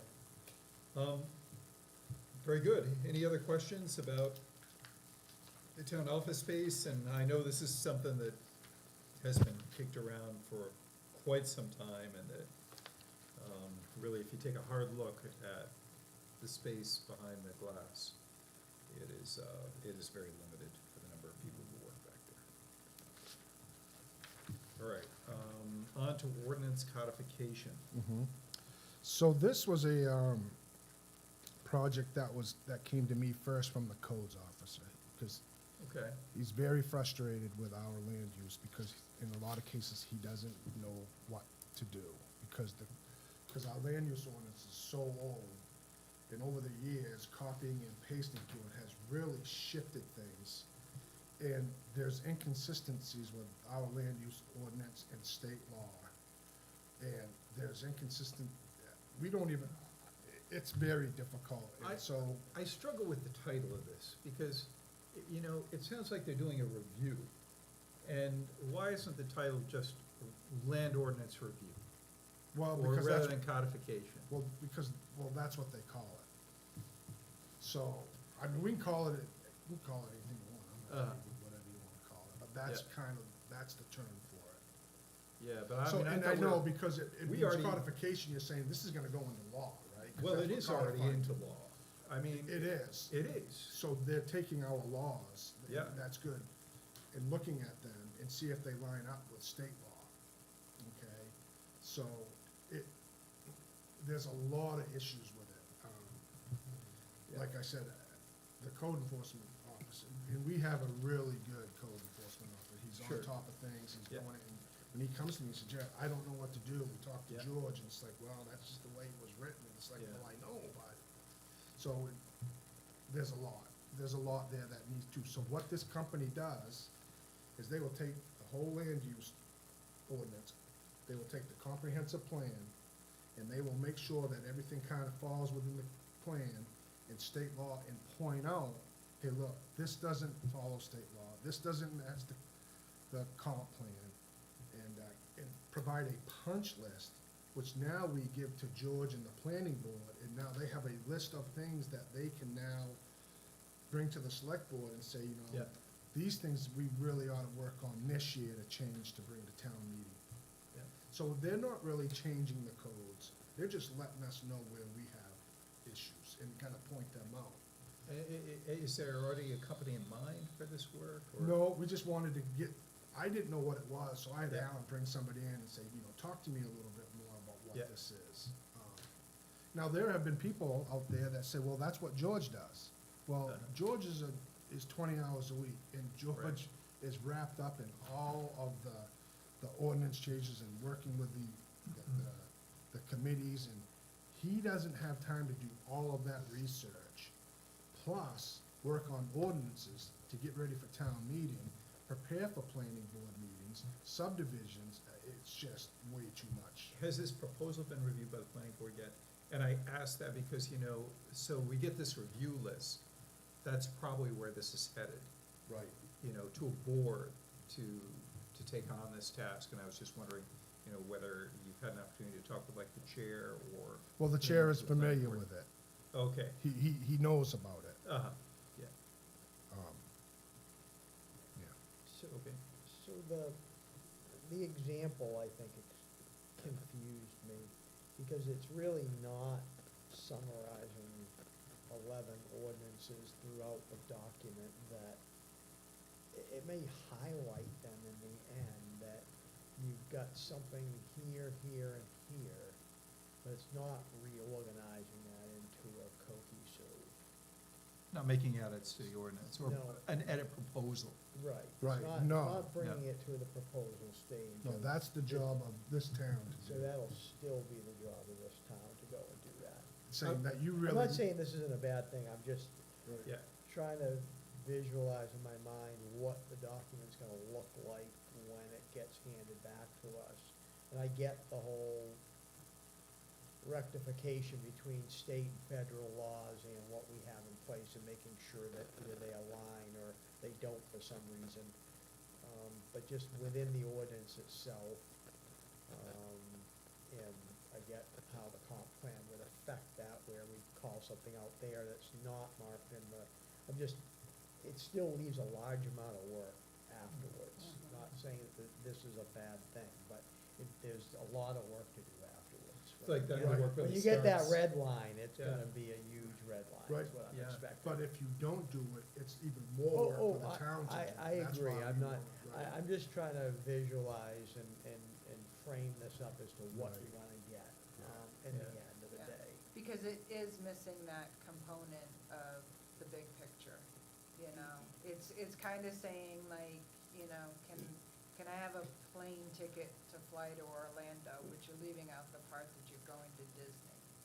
Like, you know, there's gonna be a huge expense that is created because of this review list, because there's gonna be a lot of errors that need to be corrected in a timely manner, because if you take, I mean, how old's the comp plan now? 7 years, 6 Yeah, years, I thought it was 7? older than that, I thought it was over 10. But, I you don't know, know. if you, we're still not even, our ordinances still aren't even in alignment with the comp plan, and the planning board's been working on that. Yeah. So if they're gonna be working on this list at the same rate, then we're no longer in line with the state laws, because the state laws have changed. A lot of towns have a separate kind of ordinance committee, they go by different names. Right. but I had- Often a land ordinance committee. Right, and I had kind of mentioned that, did the town have an ordinance review committee? And what that turned into was the chairs getting together and deciding, it was called a planning summit at that point. And Oh, what are they gonna work on for this year? But that doesn't address the problems that we still have Right. Yeah. right now. Right. So, Planning board can't, a planning board, it's really hard for them to keep up with it. oh, absolutely. And this just kind of helps them along, and I mean, they don't have to, Yeah. they don't have to tackle every issue all at once. They can prioritize. Exactly, they can pick what may be. But they Re- have to do it in a timely manner. If we're gonna spend the $15,000 and then yet we can't even reach the task, like Joe was saying, of fixing all of the red flags, you know, we need to have that cart prepared, or at least some draft conversations of, you know, maybe with the select board or something, but are we gonna create a whole new group that just addresses these ordinances to get it done in a timely manner? Are we gonna hire another company to do it? Like, Yeah, what's that's a the, policy what's decision. the plan? I think it depends on what you get back in the review. Right, it Because you does. might get back a lot of, small things that aren't consistent with state law, like, in the subdivision ordinance, for example. And they might be, a lot of them might be easy fixes, like, one pass over, easy fixes. And then you might have some things that really require, like, big rewrites that take a lot of time. And even if you have a separate committee, if you have significant rewrites, it's gonna take time. And probably the bigger, you may find that the bigger project is the consistency with the comp plan, and that a lot of these comments are so specific that, a large percentage of them, you can just tick them off. Yeah. This particular company has done this task for 23 other towns in the state. And was this estimate derived from that company? Yes. Okay. So maybe asking the company, what sort of workload did you create for the town? Just, it You know. depends on Yeah, the. that- yeah, Or that- you could yeah. ask the towns that they've created the workload for. Yeah.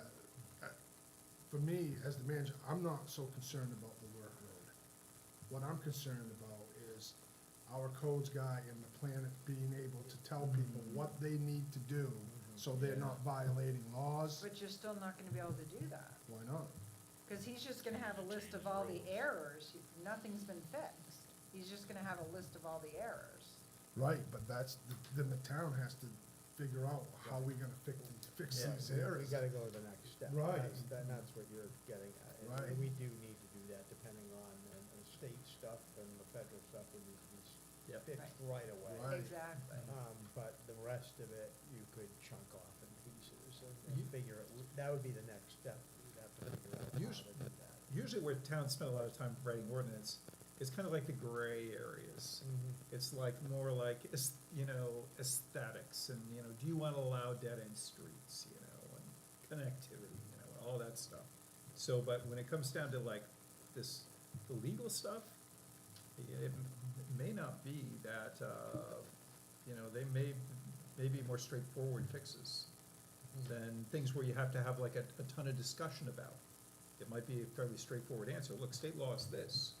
So, we need to fix this to read this. Yeah, I mean, Yeah. you're all more than welcome to have a conversation with George, because he even mentioned to me, Yeah. look, we've got some issues with that, right? He was- No, I don't think it's a question of the priority of this. I guess what is in my mind is if this is gonna give us a list, that we then have to sit on for another year because the expense of doing that list isn't in the budget.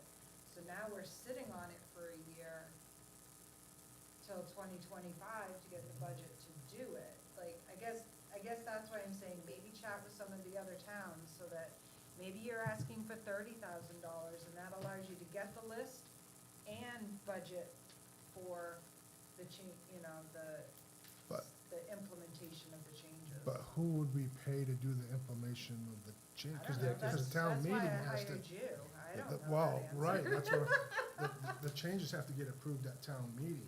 Yes, but if you're spending the 15K to get the list, but you don't have the money to make the changes, you're now waiting till 2025 to get the money to Or make the six, or changes. seven, depending on how many And there now are. you're waiting till 2026 to get the voting on the changes.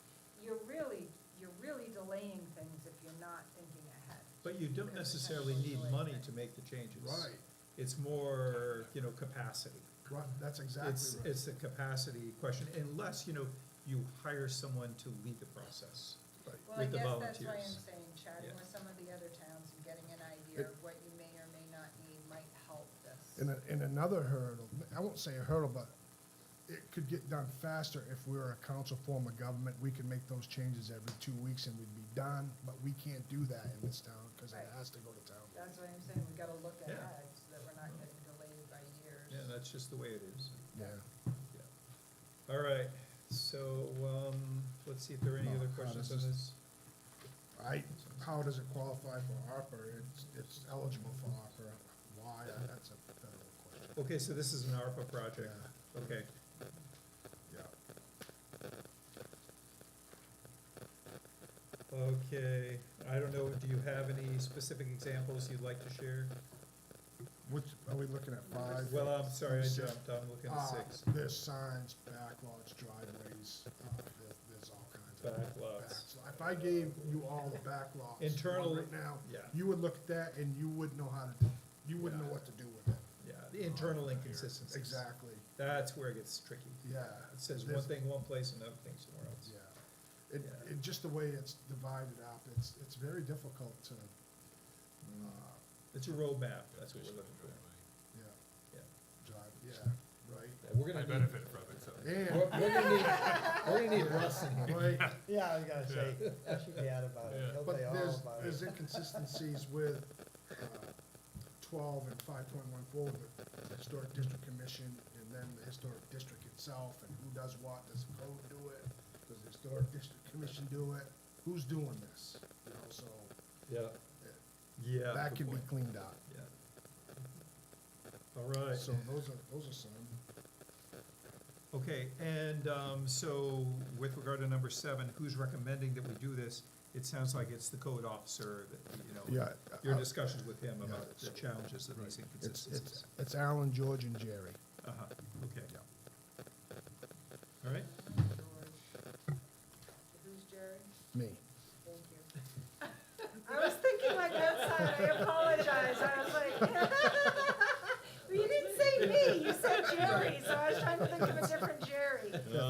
issue. have you had to Yeah. call in like the town attorney to settle this stuff? No. Does it cost us anything there? Okay. Yeah, but there is some probably, risk. I mean, he's gotta make decisions and they could have legal implications. Right, and we would maybe have the town attorney look at some of this stuff when, I don't wanna just give it to him just to give him something to do, cause it costs money. As it is right now, we only fund 10 grand for our attorney. So I don't wanna give him too much, or, if I don't need to. Okay, any other questions about ordinance codification? All right, so moving on to, I believe it's the last one. I'd just like to, before we dive into this one, as kind of a heads up, I seem to recall at the last town meeting, and I can't recall the purpose of the request. Was it for the study that Lois No, Chesley stood No, up it was and- to help replace the sills in To the replace the sill, and was that work done? No, Wasn't done, but it was approved. the money was approved, Yeah, so why wasn't the work done? cause it cost more than we have for money to do it. I see. So, I seem to remember when Lois stood up, she said that, one of the reasons she was standing up was because, I don't know if she asked the town manager about the CIP process, but there were some questions there, like she had kind of wanted a notification, is my recollection, or, from the town, like when to apply and those kinds of things. Her committee is the one that filled out this application. Yeah, exactly, so She they did. filled this out, but, She did, right, has she seen the questions? no, Um, but I think I can answer most of them. Yeah, well, you might just kind of, just keep her in the loop. Oh, yeah. Just say, yeah, the committee met and, these are the questions we discussed, this is what I said, do you have anything to add? Because I'm just thinking, it would be nice to be inclusive in this case, and I didn't really think about it the other night, but I know that she had some concerns last time, and I just wanna make sure that, we're being responsive. Yeah, and I will try to represent her as best I can. Okay, yeah, sounds good, okay. Yep, So there is historical significance on the register, and the town is charged with maintaining it. It is a town-owned building. It was a church, but it was also the town hall at one point. Mhm. Was And it now it's anything else? Yeah, now it's being used by the Historical Society to store their historical artifacts and stuff. So that's what it's being used for right now. Which isn't, the stuff is historical value, but it's more the historical value right now is the fact that it was a church and a town hall. No, it's an old building. I mean, she could probably answer that better, but it's on the register. it's on the Right. register. Absolutely, yeah. Yeah. I wonder how many buildings in town we have on the register. Probably not that many, Right. Yeah. Old school ones. I don't think that was on the registry anymore, does it even exist? One, You're right, I think it was at one point, but then I one think they already, foundation Yeah. corner. Yeah, okay. Is there a plan for the building's use or for its repair? Well, it's being used right now, like I said, by the Historical Society. Back in 1988, the selectmen gave use, I don't have the exact wording, but basically gave them the use and them to use it for their use. And so they've been using it for quite a while. And is there for repair, that's in the works right now to talk about it. There is a Union Church committee that's actually talking about this building and what we're gonna do with it, what's the town gonna do with it. So, I have to ask, I wonder if it could be a meeting house. Some towns, for example, New Gloucester has, they turned their old 1895 library into a dedicated meeting house, and that's where all the public meetings are, and that's where they've got all stuff like that. Oh, over there. yeah, Oh, right, over sorry. there it's, That way you over can there have it's a better, meeting, no yeah, parking. Yeah, yeah. that's. I thought it would be cool. I was actually, daydreaming one day going, that would be like a really cool place to have meetings. It's a Yeah. really nice building, but it's just, you know, it's an 1800s building, the Needs a lot of traffic has renovation. changed. It's pretty solid, really, Yeah. but it definitely needs some work, yeah. Okay, so when will we have the structural engineer Hope- assessment? Hopefully report? soon, hopefully soon. When I called him a couple weeks ago, he said he'd have it to me in a couple weeks. Is he putting costs in there? with No, these, this or is just a structural Okay. evaluation. Yeah. Are we mandated to repair it? That's a good question. It's a town-owned building. I guess you could let it fall to disrepair if you wanted to, but I wouldn't advise that.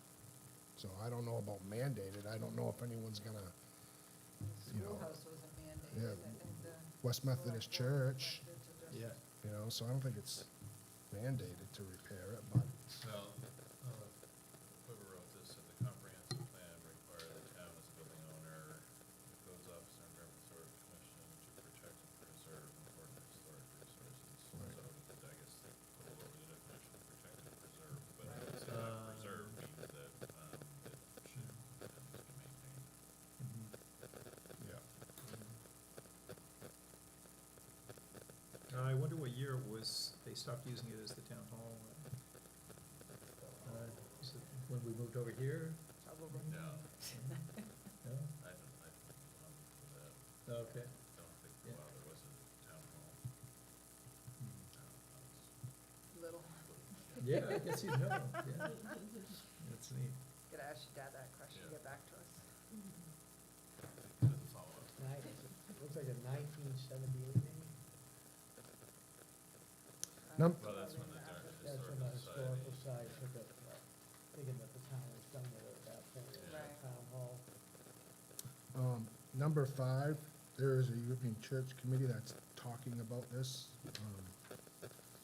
What are the alternatives for that building? So I'll defer, I can give you an answer once they get back to the select board on what their recommendations are for the building. Is this another one of those cart before the horse just because of the way life goes? Like, you were talking about how, you know, normally you do the operational budget and then you figure out the comprehensive, you know, is that kind of what this is as well? Is that the hope is by the April town meeting, we'll actually have a plan and an idea for this church? There should be a decision coming out of the Union Church Committee. Do they have a deadline? Yeah, pretty much. They're just really waiting. They're waiting for that report. Right. Which I've already talked to the engineer, and there's nothing structurally wrong with the building at all, so they can continue to meet if they would like, because they're just gonna read it and go, okay, this building is safe, there's nothing structurally, it has its structural integrity, if you will, so, It's kind of an interesting, I find, thing about Durham is that, you know, we have a road commissioner rather than a public works director. yeah. And so, you know, usually municipal buildings would fall under like, public works. Mhm. And that, so for example, we have, everybody's kind of responsible for their own building, right? Rather than having it more centralized. Well, the interim town manager did make Calvin the buildings and grounds guy. Oh, he did? He has that role now. yeah. Oh, okay. So that just started, so we're trying to get into a system where we're actually looking at these buildings. you know, Uh-huh.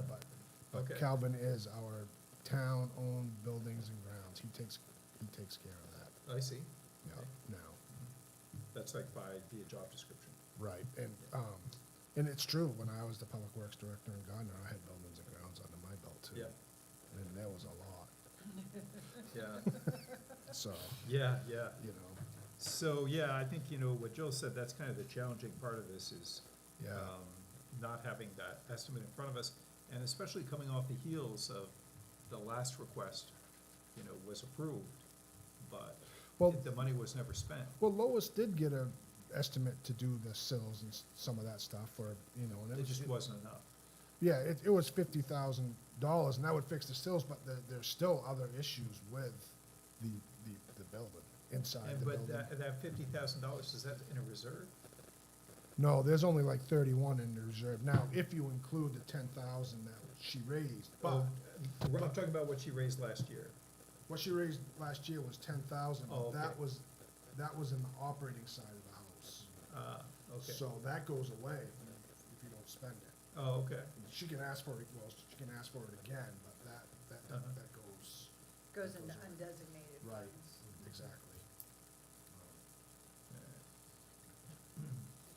So 1986 is when I used that for a town office. 1986, Oh, wow, that was that long. So they have wow. 21,000. I graduated in '84, and you're making me feel old. So they have 21,000. Yeah, they have 21. So this would bring them up to, what, 50 plus 20 more. This was $70,000 last year.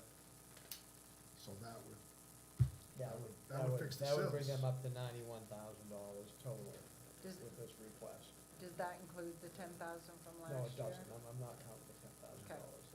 I was just curious so if that's that the was in the 21 and 21. 50. 21 and the 50, well, you're saying 50 plus 20, so I call She it. has a 20 contingency in there. Right, so that's a $70,000 request in this, is how I read this. And do we? That would be $21,000 in the account, so it would be 91,000, and then if the sills were, say it came in at 50, then you'd have money left over to fix other things. Uh-huh. So I think is what this says for the most part. From what I can tell. There's the Granite Foundation was in there too, as part of the conversation piece. Yep. Okay. So number 7 would be difficult just because of the traffic issue. Well, I'm assuming the Union Church Committee is including that in their discussions. Because I know in the past, we've heard about moving the building to someplace where, to It's a historical property and- building, so it's on the register, so there's no moving it. Oh, really? Yeah. Okay, good to know. I didn't hear that in past discussions, so. I don't know if that's true. I That's- think you can, I know, you can demolish it, but you just have to hold a public hearing. Well, I'm pretty sure Lois had told me that, because it's on my house, so you can't move it. No. But maybe, there's been so much talk Yeah, about I this know, and everything, it's right? really, It's hard to follow. right.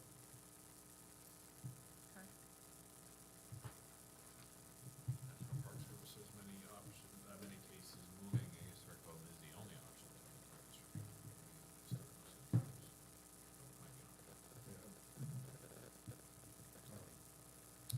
Okay.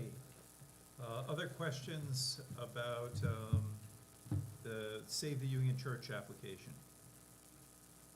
And thank you, Jerry, for offering to reach out to Lois, just to let her know, give her an update. Yeah, I will.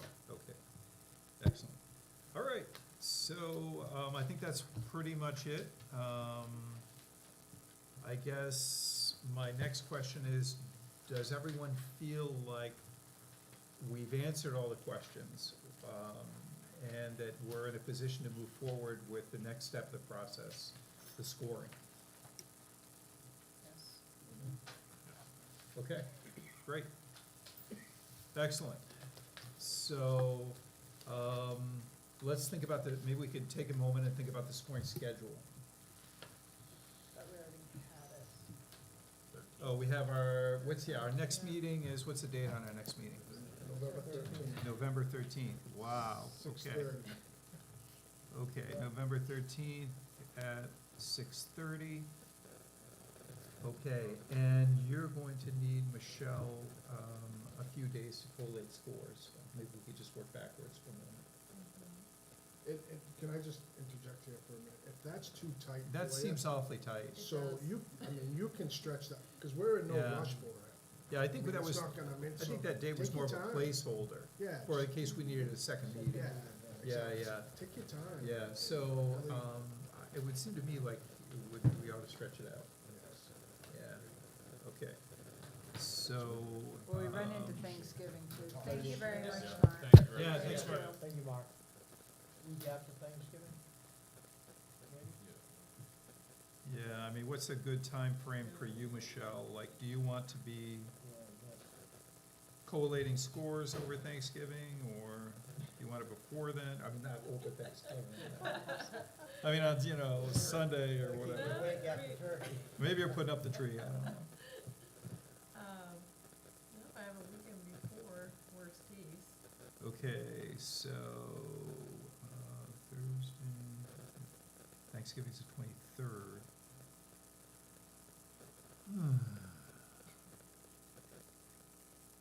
Do we want to try to have scores to Michelle by something like Monday, the 20th?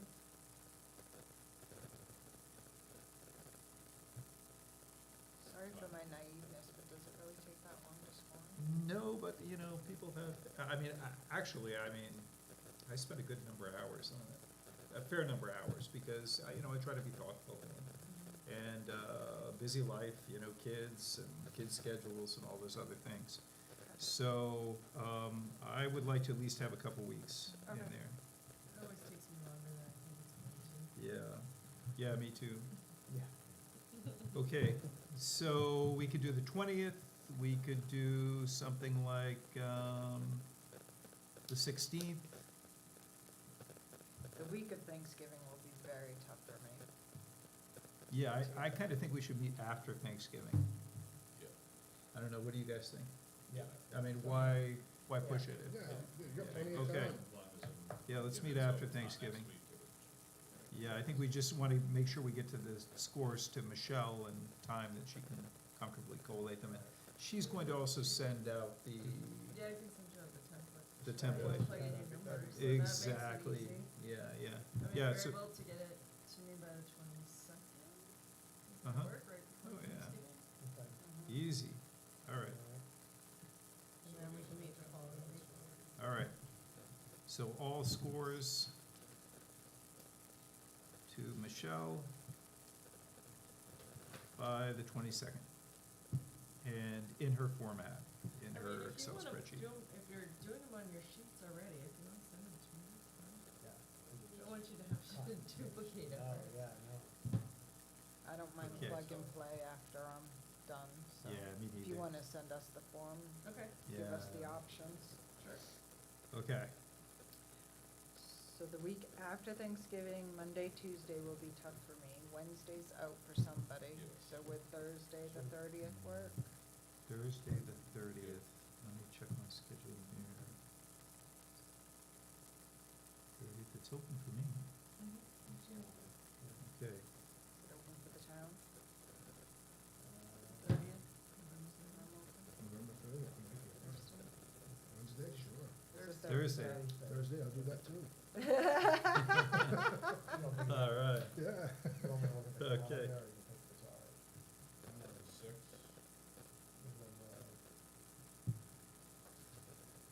30th, yeah. 30th.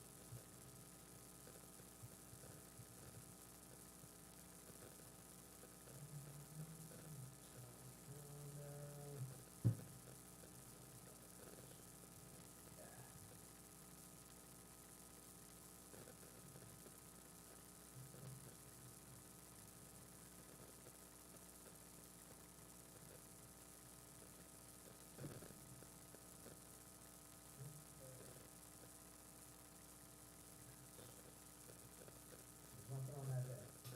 All right, let's get it out there, get it on the calendar. Yep. Yeah. November 30th? Yeah, and by the way, thanks for getting tonight's meeting noticed. Is it 6 or 6:30? 6? Either time works for me. 6? What do you think, Jill? It'll be tight, but I can do 6. I made it tonight, so Yep. keep my fingers crossed. Okay, Might just have a slice of pizza with me, screaming over here. yep. All right, sounds good, very good. Anyone have a motion? Oh, Perfect, no, I was gonna say, are we gonna Motion to close the meeting? yeah, I'll second. all right, very good. And all those in favor? All right. Meeting is closed. Great.